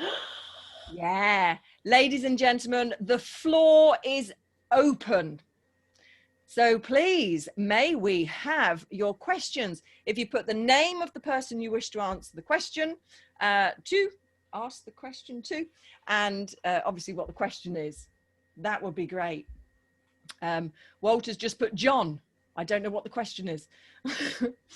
Okay, first question has come in from Tanya, who's all the way down in, I forgot, Atami, I think it is, which is on the seaside area. Tanya says, Mike, why were you there? That's a good question. I mean, does she mean the Opera House? Does she mean Warsaw? Or, I don't know. I was visiting my friend, Wojak. I think I've got his name right now. And he treated me to a little night at the Opera House. Nice. It wasn't opera. It was a cheap do. It was only Pamela Hewitt. Just one person on the stage. Terrible. And that's it. Okay, well, that's that's it. I mean, we were there because someone had made a mistake. Well, I mean, we were there in the front rows. I think that's what you're getting at. By mistake. No, we can only interpret what the questions are, can't we, Mike? So let's roll on over to John, who was a top favourite. Right, this is from Elizabeth. She's a regular. She's a serious person when it comes to asking questions. She says, okay, John, where was this amazing deli? It was, to help explain that, my girlfriend's parents lived in Bethlehem, Pennsylvania. And the deli was in Nazareth, Pennsylvania. Hallelujah. There you go, that's the answer. Wow. This has taken a biblical turn. I had no idea. This is fascinating. Okay, and Trey. Oh, Trey! Trey's here. Trey is my right-hand man when we do live shows at Good Heavens. Yay, Trey! And I miss him terribly, and I couldn't do the shows at Good Heavens without him. But I'm online, and I guess I can now. Anyway, good to have you, Trey. So, Trey, so this is a question from Trey. Bronwyn. On the day of your serendipitous employment, how did you get to the grocery store? By car? Oh no, I didn't have a car. I was unemployed. I took the hostel bus. We had a mini bus that went into town every hour. I see. Yeah. I see. Nice. Okay, let's move on to, this is from Walter. To now, Walter, you have to say the name of who you're asking, but it's a good job. I remember John is associated with the meat man. Forever. I will always associate John with the meat man. John, do you remember what the meat man was wearing? He was dressed entirely in white, like almost like, wasn't a hazmat suit, obviously, like a white coat, a white hat. He like had little round glasses on, and he had like these blue gloves. It was quite sinister when I think about it now, but blue gloves, like white, like a white sort of tabard sort of thing. Interesting. But no blood on it, so that I trusted him, so that was good. God. At first I thought you were describing Jesus because you're in Nazareth and Bethlehem, but no, obviously not. Jesus never wore blue gloves, did he? Gloves. Sorry for any religious people out there, but it's comedy, it's fair game. Okay. There's no questions for Steve. Oh, yes, we have. Yes, we have. We got one down here. Right, Steve. What were your favourite? Random question. This is from Stephanie. Steve, what were your favourite bands? You only told us the uncool bands. That's a fair question in general. My favorite bands at the time would have been bands such as Beck, Pearl Jam, maybe even Korn. Yes, that's right. One phase I was into the Insane Clown Posse. I think that would have been around about that time. So it's quite diverse, but perhaps perversely, I would say they're quite uncool now. I look back. You make your favourite music sound so interesting, Steve. Thank you. Ladies and gentlemen, are they really his favourite bands? Anyway, moving on. This is from Jessie. I don't recognise who you are, Jessie, so I don't know if you're a newbie or not, but hello. This is for Bronwyn. Bronwyn, why was a beer fridge in the ... architecture plan or whatnot that your mum did? Lots of Australians have a beer fridge in the garage, and I imagine that Paul Hogan asked for it. That's what you do when you have an architect. But my mum didn't. Well, she wasn't the first architect. She took over the plans because they had trouble getting through the environmental impact study. The environmental impact statement, they failed. So interesting. They had to redo the plans, and that's when she did the garden. I see. There's a follow-up question there, ladies and gentlemen. I'm helping you, but I'm not. Okay. No, not you, Bron. I'm helping you again. I'm always on the fence. I love you all, but I love you all. I don't know who I am anymore. Right. Let's have a look. This is from Stephanie again. Mike, what the heck? Oh no, she's American. Mike, what the heck are rare and unusual seeds? And why are you selling them if you're a florist? I don't know where. Okay. My partner and I were both really into our plants, and you like to keep up with the Joneses next door, so you always go for something different. So we chose echiums. They're very common on the Canary Islands, not so common in Devon, but still you're able to grow them there. You're more likely to do digitalis in Devon. That's foxgloves to you and me. And we had 48 different species of digitalis at one stage or another. So rare and unusual plants. Hey, you know, we service the blue rinse old ladies, the National Trust ladies of Britain with our seeds, so to speak. You service the Wow. Yeah. Oh my gosh. Suddenly John's meat man reputation doesn't sound so bad. Brilliant. Excellent. Amy, this is a question from Amy McKenzie. Hello, Amy. Amy's in Canada.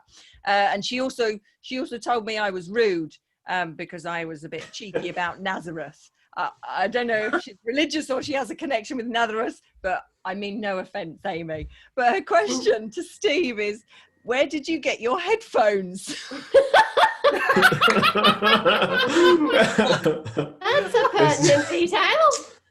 Yeah, right. They are Sennheiser. Let's see. I got them online on the internet, which where buy a lot of things nowadays. In fact, I can send you the brand copied afterwards. I wish. But I can't tell you the exact model because I don't know it. Ah, or does he? I don't know. I just thought I'd say that. Oh, Jessie has declared that she can find no holes in Steve's story. So you're obviously a very good liar or a very good truth teller. Who knows? Yeah. Now, moving on to Mike. Oh, this is a question from Tim, who's one of our newbies from Tokyo. Mike, could you describe the atmosphere of the party? Did you have a halftime break, drink, and a full-fledged party afterwards?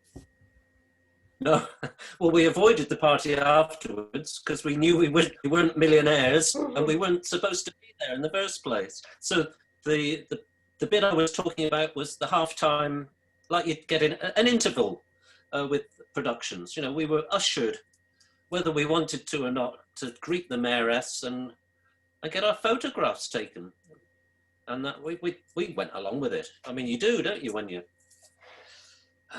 you want fame and fortune? I guess. And the atmosphere, yeah, the atmosphere was great. Yeah. Nearly got myself a millionaire, but hey. Well, if you come to Japan, it's quite easy to be a millionaire. Yeah. I'm on the next plane. Well, that's all you're getting from Mike at the moment, ladies and gentlemen. So let's move on to John. We're back to the meat man. Now, this is from Jessie. Jessie, the one that could not find any holes in Steve's story. Jessie said, John, why did the meat man call her your fiancée? Now, I didn't ask because I was like so in my head at this point in time. I could only assume that he saw both of us and he assumed he wanted to publicly enforce love between me and my girlfriend at the time, because we didn't have any. She had a ring on her finger, but not the right finger. It was on the wrong hand. It was a promise ring that I'd given her before I came to America. Like, it's the thing that we did like back in the 2000s, gave each other promise rings. Like, it wasn't a full-on engagement. To be honest with you, I do not know the mind of the meat man. The meat man's mind is beyond my reckoning. I cannot tell you what the meat man said. This is your fiance. All I knew is that I felt even more inclined to impress the girlfriend who I, at that time, had planned to ask to marry me at some point in the near future. I see. Now, did the meat man really say fiance, or did John mess up and mean girlfriend? I don't know. We'll see later. Okay, moving swiftly on. Dun, dun, dun, dun, dun. Oh, there's no questions for you, Bronwyn or Steve. Come on, people. There was some up higher for me. Some of them are duplicates. Yeah. There's just too many questions. There's duplicates. Don't you worry about looking at the questions. You just sit there and enjoy yourselves. Just be a star. Just bask in the glory, Bronwyn. Bask in the glory. So this is a question for Mike again, from Tim. Mike, what was the mayor like? Let's have some description. It was actually a female lady mayoress. Yeah. Oh. I can't remember her really. I think she was about the same height as me. Yeah. Don't really remember. A little bit on the podgy side, perhaps. Can we say that? Can we say that? No, I'm I not- don't know. What's allowed don't. anymore? I mean, Portly, the truth is always portly, allowed. portly. So. I Yeah, don't know. So hard, yeah. isn't This it? was, I don't know, about 10, 12 years ago, I would imagine. Oh, well, it was allowed then. Yep, you're fine. Yeah, yeah. You're fine. Okay, moving swiftly on. Business. Walter, this is a question from Walter, our cellist, not our celloist, our cellist. This is a question for Bronwyn. Was Linda Croc's first wife? So Croc as in Crocodile Dundee, ladies and gentlemen. Was Linda Crocodile Dundee's first wife? No, he was his second wife, but he married his first wife twice. So do you count her twice? What? Yeah. Did they forget? What? Yeah. No, Deja vu right now.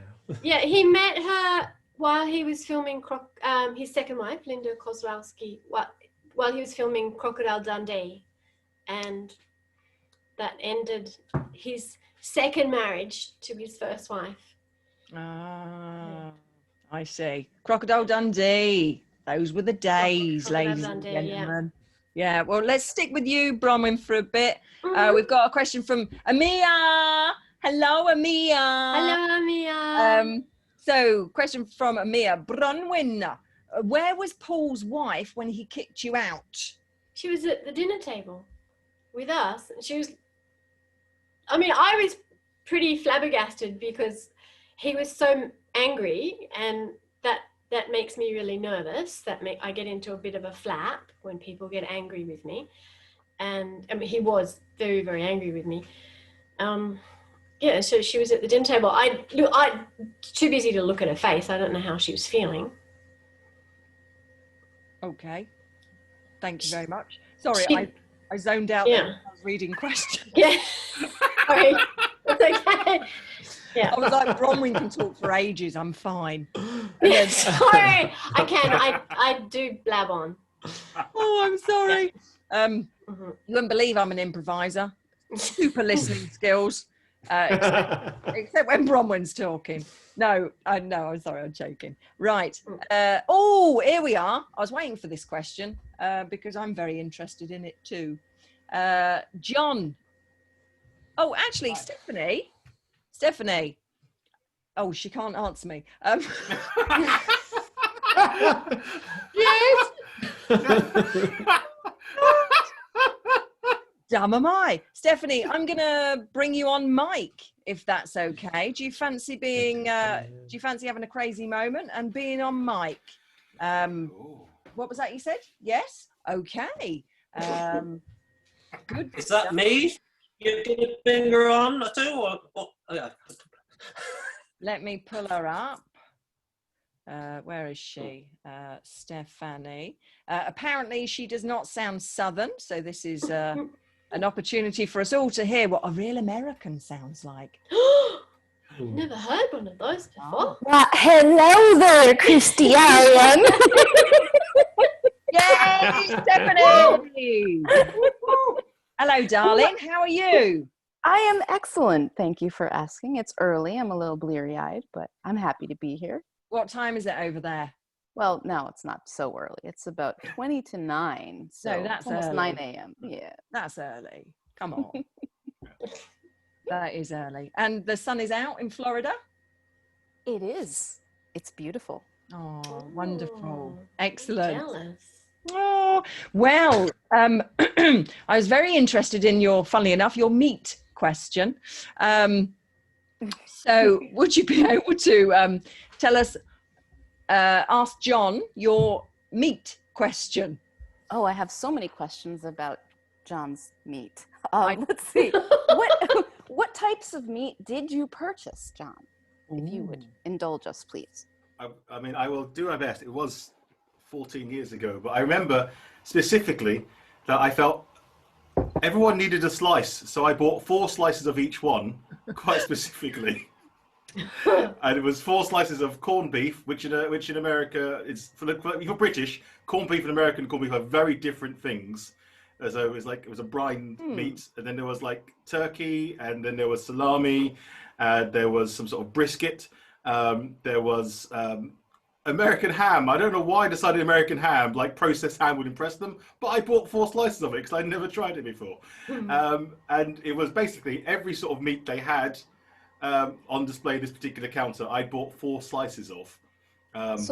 So your gift idea was to take cold cuts to them? Like were you going to make sandwiches or entertain, or just like, here, make me sandwiches with this meat now, people? Well, see, now when you say it that way, I sound ridiculous, but that was what happened. I just gave them the meat. Okay. As well as other things. I bought cheeses and breads as well, but the meat was like the centerpiece. I imagine this intricate 80s dinner plate of meat surrounded by grapes and things in my head. I have no idea why I thought that, but that's what happened. So yeah, but I wanted to be very like, everyone's going to have a taste of meat, so everyone should have their own slices of meat. I was very clear about that. That's very generous of you, John. I like your generosity. Thank you. Thank you. Very generous with your meat. Lovely. This meat, we're really, oh my God, I was going to say, no, I'm not going to say it. Elizabeth, bless her heart, she's like, why does everything sound so rude? Because I am being particularly naughty tonight, Elizabeth, because I haven't been on television for a very long while. So it's like letting a cat out of a bag, or a tiger out of a cage, or a meat man out from behind the deli. All of the above. So I apologise if anyone is offended, but I'm not really that sorry. Yeah. Okay. Stephanie, you're amazing. I love you. Thank you so much. You're welcome. You're all amazing. But I know who the liar is, so. Oh, do you now? Little dig in Right. there, like. Okay. She's now muted herself. Great. Okay. Super. Oh, I love this question. Amy, are you able to speak on the microphone, darling? Amy from Canada. Amy from Canada. Canadians. I hope so, because she's got a lovely question for Bronwyn. Yeah. Let's see if she accepts me. Not everyone can. Hi. Amy!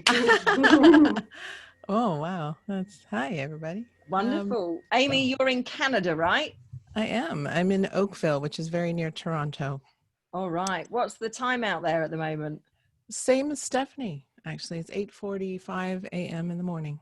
Oh, right. Oh, super. Thank you. I'm having coffee, not wine. Fair enough. Yeah. Either way. I hope it's delicious coffee. Yeah, it was handmade by my husband, so it's all frothy and lovely. Oh, nice. Fine. It was nice. Lovely. Yeah. Right. Well, Amy, you're very lucky because you've got a husband that makes you coffee. Right. Yes. I don't know where mine was when it came to making the wine, but I had to get that myself. I'm sorry. You have a question for Bronwyn. Yes. I think you're talking about the question about how did the lamb turn out. I really wanted to know, you went there and she asked you to make supper.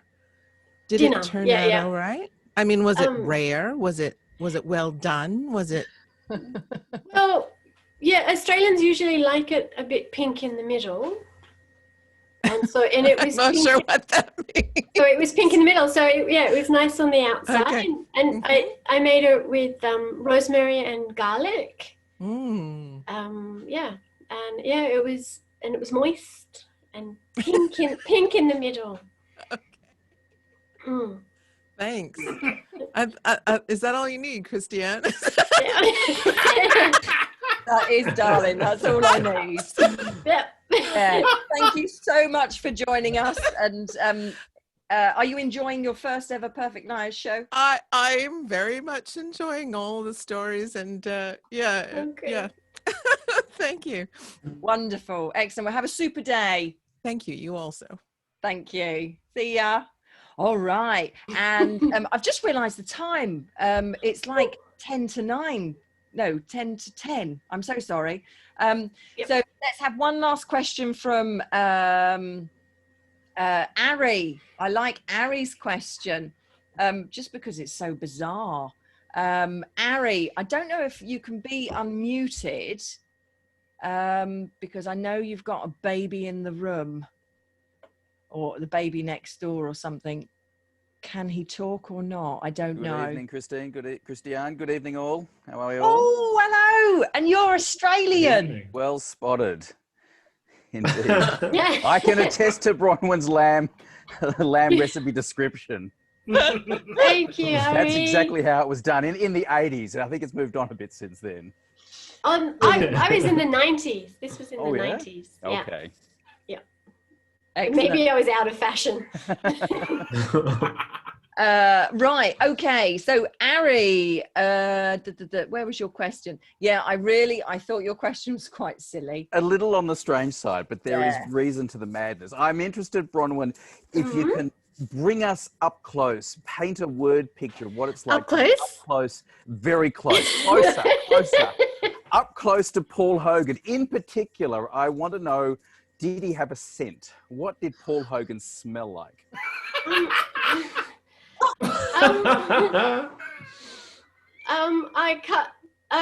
All I could smell was the food. I did shake his hand, but I didn't hug him, so I would have only smelt him if I'd hugged him. There wasn't a masculine odor about him, a certain muskiness. Well, all I could smell was lamb and pavlova. Not that pavlova has much of a smell, but yeah, the lamb with the garlic and the rosemary. Yeah. That can be quite intriguing, smelly. I've never met Paul Hogan, but in my mind's eye, there is a particular, very outback Australian smell about him. And I'm curious whether my perception of what he would smell like is borne out by your experience. Both times I met him, I shook his hand, and so I didn't hug him because he's not someone you hug, really. Well, no, because he's got a bloody knife. Yeah. Yeah. Yeah. Okay. Excellent. Thank you. Right. Thank you very much. I will need to seek him out to find out myself. Yeah. Exactly what he smells like. Yeah, you hug him, Ari. You hug him. I will. And Ari, question for you. Did the baby wake up? No, she stayed asleep. My wife did the honours tonight, and an hour and a half into her sleep, she remains that way.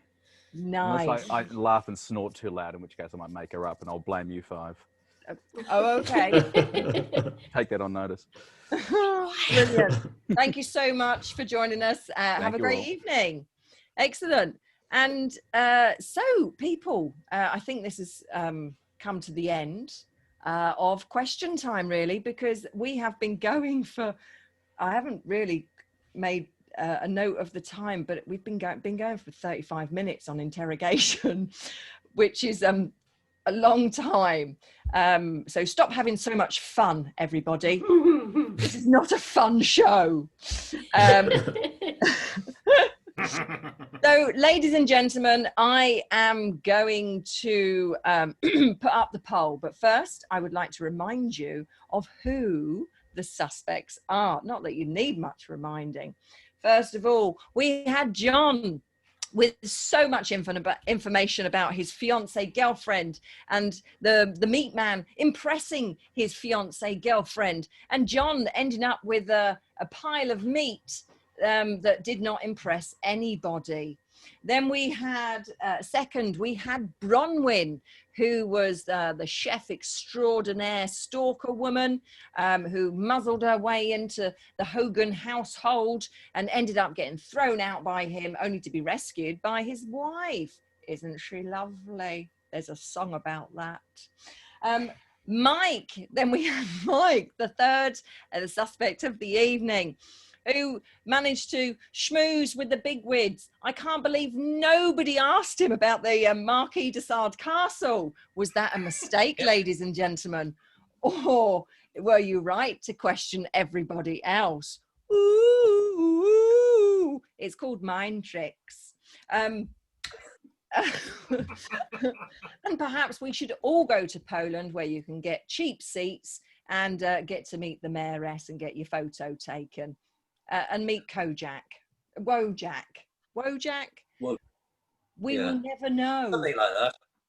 And then we had Steve, the crime lord syndicate runner, who made a heap ton of money to fund his university fees, which nearly didn't happen, as he was cornered in the classroom, I think it was, by the bully, who apparently had a father in the police force, and he was threatened against the chalkboard. So that's what school was like in the 80s, ladies and gentlemen. And I can vouch for that.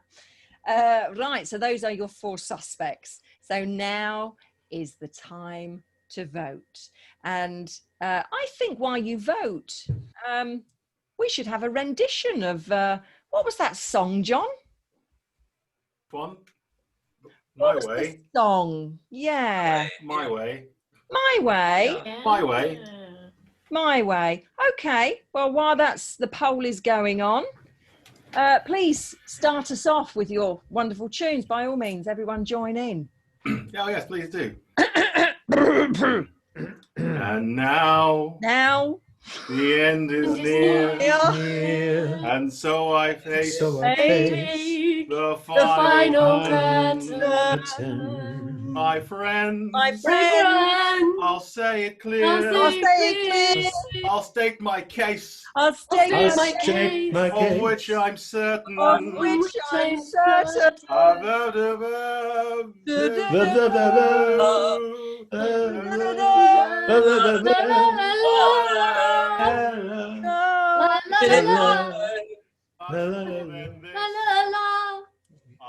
I did it my way.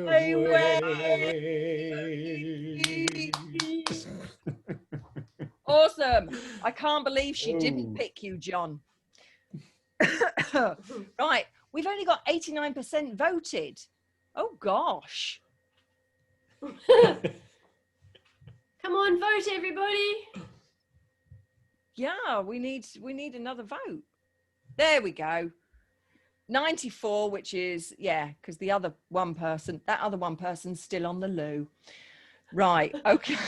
What did they eat? I don't know. I swear it was a queue. Right, so ladies and gentlemen, you have made your choices. Are they the right choices?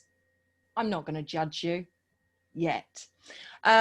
So, in first... Steve is the least likely to be lying with 1 vote. That's beautiful. Ladies and gentlemen, if you were the one person that voted for Steve, make yourself known now. And I might come back to you.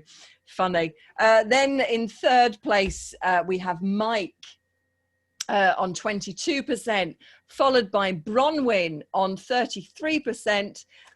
Excuse me. But the person who you guys most likely think is lying is John on 39%. So who knows, ladies and gentlemen? Allow me to close the show aspect. All of these performers have put in a lot of time, a lot of effort. We start working behind the scenes up to 3 weeks before a show.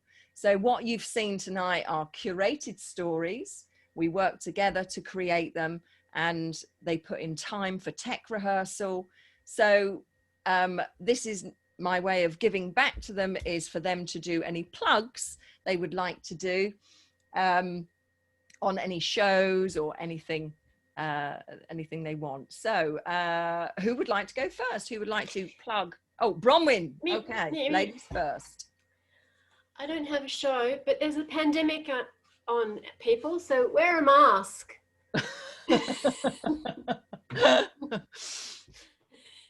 Okay, that was Bronwyn's pledge. Yep. There we go.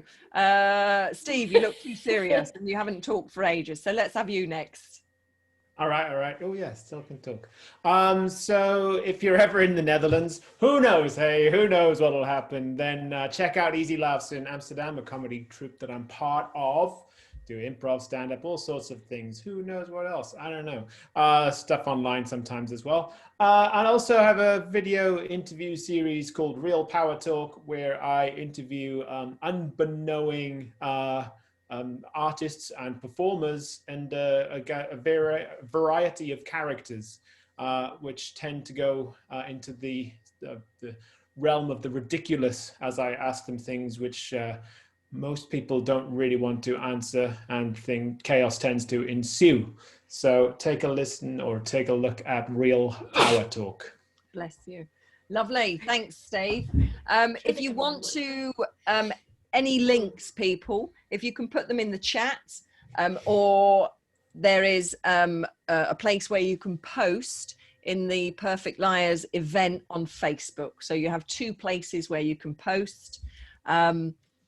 Just so that your ideas and shows don't get lost. Great. Mike. Hey, I'm going to be greedy. I'm going to do two ones. If you ever want to come to Spain, but you can't, Thursday nights as your night. We have Watch This Space Improv. Everybody's welcome to join in, and it's a jam night. You can either view for free or join in for free. And if you're stuck in America in a different time zone, like everybody else is kind of these days, catch up with me again in Austin, Texas, with a group called No Pants Improv. Hey. Ooh, wonderful. Again. Am I or am I not? No pants. I don't know. Let me look. Maybe you're the real meat man. Maybe. Can you make sure that you put the links as I suggested so that the audience know where to find it? Brilliant. John. What? Oh, you're muted, John. Am I muted? No, I'm not muted, am I? Oh, but now we can hear lost your sound. Okay. You're good. All right, don't know what happened there. But yeah. So I'm John Ewan, an improviser, and that's my Facebook page. I put that into the chat. I do lots of shows with different companies, so all my stuff goes on there, but my Facebook page is also a fan page for all things I like of improv. And one of the things I do on that page is I have improvisers come up with me and do 10 minutes of the scene with me. I'm going to ask Christiane right now on the spot if she wants to do 10 minutes with me some point in the future. Like, you know, because she's an improviser and I want her eyebrows on my show. So they are phenomenally good. They are phenomenal. They are good. John, I'd love to. Yeah, I love watching you play, and I've enjoyed playing with you before. Not in that respect. That sounds dirty. Nothing to do with me. I know. So yeah, I'd love to. Yeah. Brilliant. Yay. Super. Thank you. Perfect Liars people. We'll put the link in the page when we set up a time. Yeah. Is that the only thing, or there's anything else, John? Everything I do is based on this. If you become a fan of that page, you'll see all my other shows that I do across the world, hopefully. Or like just me just sitting there looking at myself going, looking going, oh, that's my face, I'm smiling. Anyone would think that there's a pandemic on and John works from home. And when he's doing all these shows in different time zones around the world, he's working. Which is funny. Great stuff. So over to me then. I'm Christiane Brew. I have been your MC for the evening. I am a performer and a story coach and a communications coach. This is my livelihood, so thank you so much for joining us tonight. If you would like to work with me to create stories either for performance or for pleasure, to make you sound more interesting when you're talking to your friends, then I do actually have a workshop coming up. It's over 3 weeks on a Sunday, 7 p.m. Tokyo time. And the first one is October the 18th. The Facebook page is Storycraft. And I'm going to have to put that in the chat. Chotto mate. I haven't got the link because I'm actually running the show, so I find it very difficult to do. Should we start singing again? I don't know what to recover you while you're typing into the box. You got my back. See, Yeah, I want to improvise with John. So if you go to Storycraft with a K on on Facebook, or thank you, Stephanie. She's put my Facebook page. Oh no, that's my Storycraft page. Nice one. Thanks, Stephanie. Then you can join the workshop. There's only space for 6 people because you're all special. Really, you're all special. You get one-to-one coaching and we find and build stories together. John, you were on my last... Yes, I was. Yeah. Did you enjoy it? Am I any good? Oh, it was fabulous. It was great. It wasn't just the actual storying. It was also how to find your own story. That was the best part, like, because everyone thinks they don't have an interesting story. And suddenly you have these exercises and suddenly thinking, I've got like 12 stories that I did not know that were fascinating. And so if nothing else, join the class to figure out find out how interesting you actually are, and then be able to tell those stories like I have done for this show today. So I think it was great. And everyone on the course thought it was brilliant. So we had a great time with Christiane. And it was like, it wasn't, I wouldn't say it was hard. It was like challenging at times, but also the perfect level, like pushing you the right level you want to be at. So like, it was never too difficult. Give it a go. Wonderful. Thank you. And my other storytellers, Mike, Bronwyn, Steve, am I okay to work with? Oh, you're great. Okay. You're great. So good. Very, very good. Yeah. The best. I've done one of your in-person courses. Ah, you have. No, I've done 2 of them. You have. You've I done have. advanced as well. Yeah, I've done 2 of them, and they're awesome. Really good. Nice. Yeah. Excellent. Oh, thanks, guys. Right. Enough about us. Let's move on to us. So I'm going to share. I need to take a photo of this. Oh, gosh. You all want to go off and have a night, don't you? Don't cover your face, Christiane. There we go. Super. Right. I'll share the results just so you can all see. Here we go. Just to remind you, you had Steve in 4th place, Mike in 3rd place, Mike in 2nd place, Bronwyn in 3rd place, wine, and the person you thought most likely to be the liar in 1st place. Oh. You can see the results, ladies and gentlemen. I've been at this level of excitement for nearly 2 hours, and that's not including the... Anyway, right. Ladies and gentlemen, are you ready to find out who the liar is?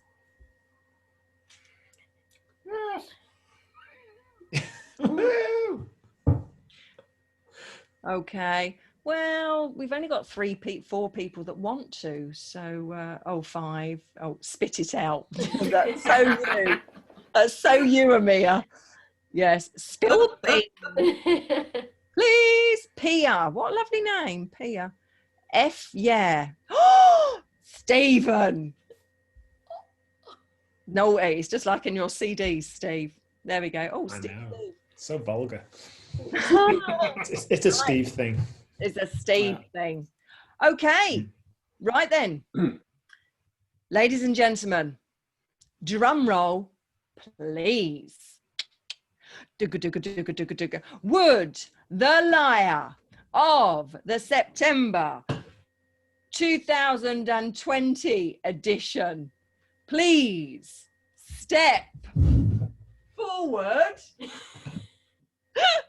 now?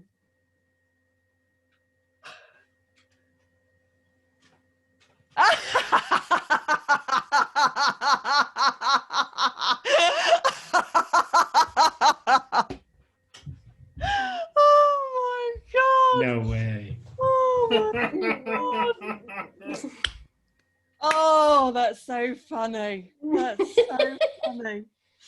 And oh, this is so funny. Oh.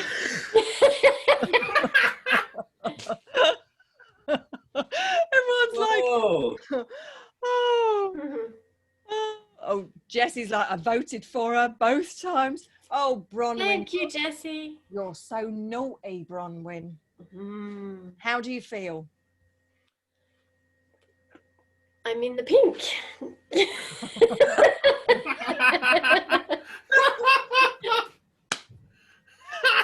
Brilliant. Oh, brilliant. Well, you've upset Tanya because she's broken her streak. Sorry, Tanya. Stephen, every single show has great pleasure in saying, I got it right. He's got it wrong once. I don't know what his secret is, because I don't tell him. Fine effort from Ari. Ha ha ha ha ha ha ha ha ha. Excellent from Amy. Gosh, the fact that you are that at 20 you can make a pavlova. From Amia, who is like the pro chef, she's like, the fact that at 20 you can make a pavlova, that's just bullshit right there. I could make a pav at 12. Oh right, okay. At 12. They're not that hard. That was a question that come up, so I'm sorry, ladies and gentlemen, if you did ask a question, but I didn't ask it. You saw how many questions there were. Chris said it was the environmental review failure that made me believe you. Ooh, see? Use big words. It fools them every time. Right, let's welcome back the other suspects. There we go. Hey. So what do you think? Good job, John, Mike, and Stephen. They were excellent stories. I thought you were all liars.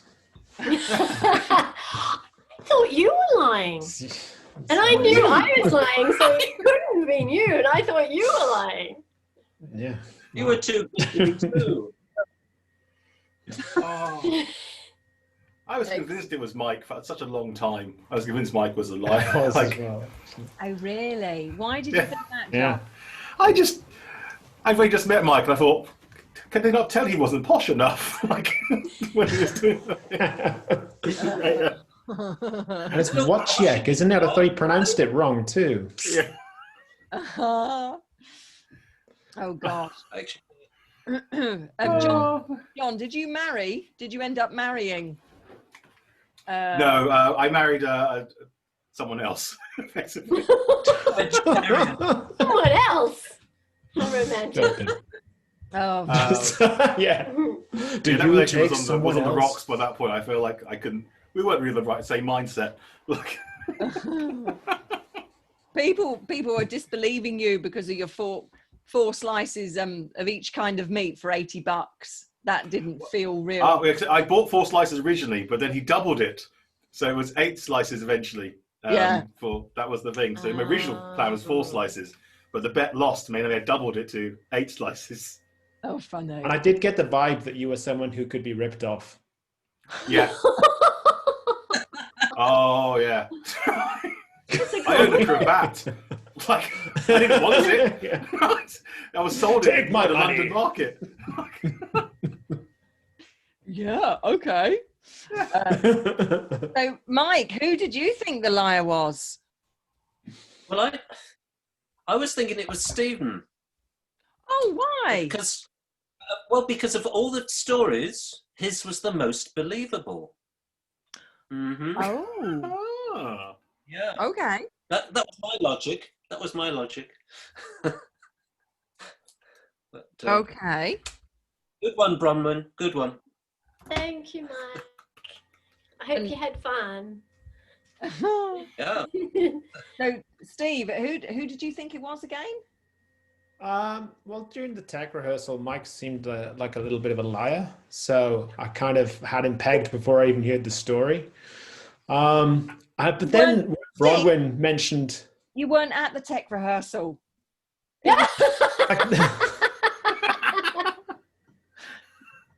You mean He was there tonight? The very last little tech thing, you know. Ah. He said something that kind of made me feel like this guy's a liar. But then Bronwyn, as an Australian, mentioned Paul Hogan, and I was like, come on, Paul Hogan, Australian. I mean, shrimp on the barbie. Come on, that's just like a little bit too much. But he really was my I was neighbor. still. Oh, he really was? He really was my neighbor. Is this like when someone goes, you know, because I'm British, and it's like, oh, have you met the Queen? And it's like, it's a little bit, but you know, I gotta say, I still thought it was Mike, but yeah, I can't be. I don't know who to trust anymore. It was close. There's only one vote in it. Like the percentage-wise, one vote could have gone the other way. It could have done. Well, I could see that the votes were like there was 2 people hadn't voted. I don't know where that last person went. That might be my friend actually. She said she was working at the same time as watching and listening, so it might be Cackle. There was 2 people that hadn't voted, and I was like, well, we've got a tie, and I hate dealing with ties because it's just all a big palaver, and I just like to have things clear cut. And I was like, well, this could be the first time in a couple of years that the lie's been caught, or it might not. But that last person, whoever you are, you tip the balance. Thank you. Well done. Thank you. It was funny. So Elizabeth, our regular, said she's glad Mike's story was true. How fun. It was fun, wasn't it, Elizabeth? Yeah, super fun. How often does that happen? It's like a Cinderella moment, isn't it? But for a man. Men have Cinderella moments as well. We do. Now, Jesse's asked a very poignant question. Poignant, because it's past 10 o'clock. Yeah, actually, how much are the other stories bullshit? Now, Jesse, just to let you know that if the storyteller is telling a truth, then it is true, 100% true. We cannot lie, because then it spoils the game. The liar is free to be 100% bullshit, or sometimes liars base it on a location that they used to live. Sometimes they'll choose somebody that they used to know and work it around there. So every liar is different, but generally the lie will be 98% a lie, with that 2% maybe a name or a location, something like that. That's perfect liars for you. I hope that answers your question, Jesse. Tanya has a story. Tanya, if you have a story and you want to perform, message me. Perfect Liars Club Tokyo @gmail.com. So send me a story, and hopefully we can have you on the show. Same for anyone else. Is it a lie, Tanya? Is it? No. Oh. Thank you, You Walter. shouldn't say. Right, John, do you need to go? I do, my friends, I'm afraid. So, but thank you for having me. Thank you very much. And thank you for not believing me, everyone, at 7 people in the audience. Like, I don't see how I'm not so believable. Put a cravat on and everything for this. Oh, pulling the cravat off. Oh, so dramatic. Well, thank you very much. Hopefully I'll see you all soon at some point. Wonderful. Good job, John. Wonderful. See ya. Lovely. Thanks, John. Audience, if you do have to go, I won't hold it against you if you want to go. By all means, storytellers, you are free to hang out, answer any questions that come up from audience members. Thank you, Amia. Good night, Walter. Good luck with your move. How much of B's story is true? Well, Tanya, there is another show that I produce, which is called Behind the Scenes, and I interview liars, and we talk about how we build stories together, and they reveal the secrets of how much is a lie. So you'll just have to watch that. Super. Do you suspects have any questions for anyone?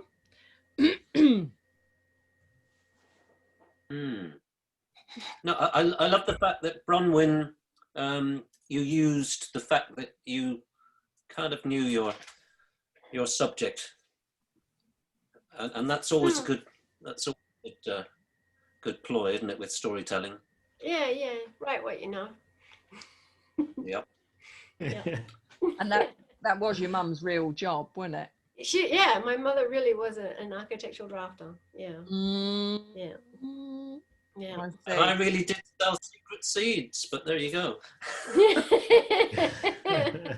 And Steve really was crime underlord. Yeah, right. Yeah. And Tim as well, apparently. So. And Tim as well. Oh, crumbs. Yeah. That's probably why he's in Tokyo. He's escaping. That's it. We have to emigrate at some point for the. I'm going to arrest you now, Stephen. Oh my lord, Steve. Is this some sort of bedroom costume you've got out? Oh no! I would never. This is not sexy at all. Okay, I can see Mike. What do you mean, Stephen? I'm Sven. Mike's gonna miss that one. Who is Stephen? Do you have a hat, Sven? Well, Everyone's got their hats on. Yeah, you've got a You got a tit. You got a tit on your head. Oh, tits. I do. Yeah. We can't beat that. Be a princess. We can't beat that. This has become a different kind of show. Awesome. My Brilliant. tiara. The princess. Hey, Elizabeth Ojiyama has said this has become a different kind of show. How so, Elizabeth? The hat show. We'll have to charge extra for this. Yeah. How so? Please tell me how. Ow. Tanya loves the show. Interesting. Ari said it's harder to pick a liar on video than in person because the cues are trickier to pick. Well, I don't know, because they were close tonight, weren't they? Look how close I got to the camera. Look how close. Yeah. Where is my camera? I don't know where my camera is. It's Who knows? Who knows? Oh, Elizabeth isn't speaking to me now. I'll message her. I'm interested to know what she thinks. Right. Okay. Well, I think I'm going to enjoy the rest of my glass of wine, and you guys have certainly earned the rest. Yeah. That's the same bottle you pulled out the other day. Nothing's been drunk out of it, Mike. There you go. Yes, oh God. Brilliant. Okay. Well, thank you so much, suspects, for joining us. And thank you so much, audience members, for joining us on a Saturday night, wherever you are. I wish you good health. I wish you happiness. I wish you a good day or a good night's sleep. And keep your eye on the page for the next Perfect Liars. Hopefully a spooky special. Okay. So good night, everyone. Thank you, everyone. Thank you. Bye. Love you all. Thank you. Also Brilliant. love you. It's like when you say goodbye to your. Okay, bye. But, no, you hang up. No, you hang up. recording. Bye. Brilliant. Have a great weekend, guys. Thank you so much. Your performances were wonderful. You really were smashing. Thank you. For your Had a lot of fun, story Christiane. coaching. Good. I'm so happy to be friends with you guys. And now, Mike, I have a new friend because I've just worked with you. Brilliant. Wonderful. Okay. I'm going to say good night. Really bye now. Really truly bye. Really bye now. If I go, the thing shuts down. Yes. So, do that. You have the power. Oh, I've got a train to catch. You catch your train, Mike. To to Poland or wherever it is. Barcelona. Barcelona. Oh yeah, Barcelona. God, right, I'm going to press the end button. Okay, we're leaving. I'm Okay. leaving now. I'm leaving. Bye. Okay, you hang up. Yeah. No, you hang up. Oh good, Bronwyn's gone, we can talk about her now. Oh yeah, God, what a liar. Spotted a mile away. Brilliant. God. So on. Right. Mwah. Good night, everyone. Thank you so much. Goodbye. Ciao. Doei doei.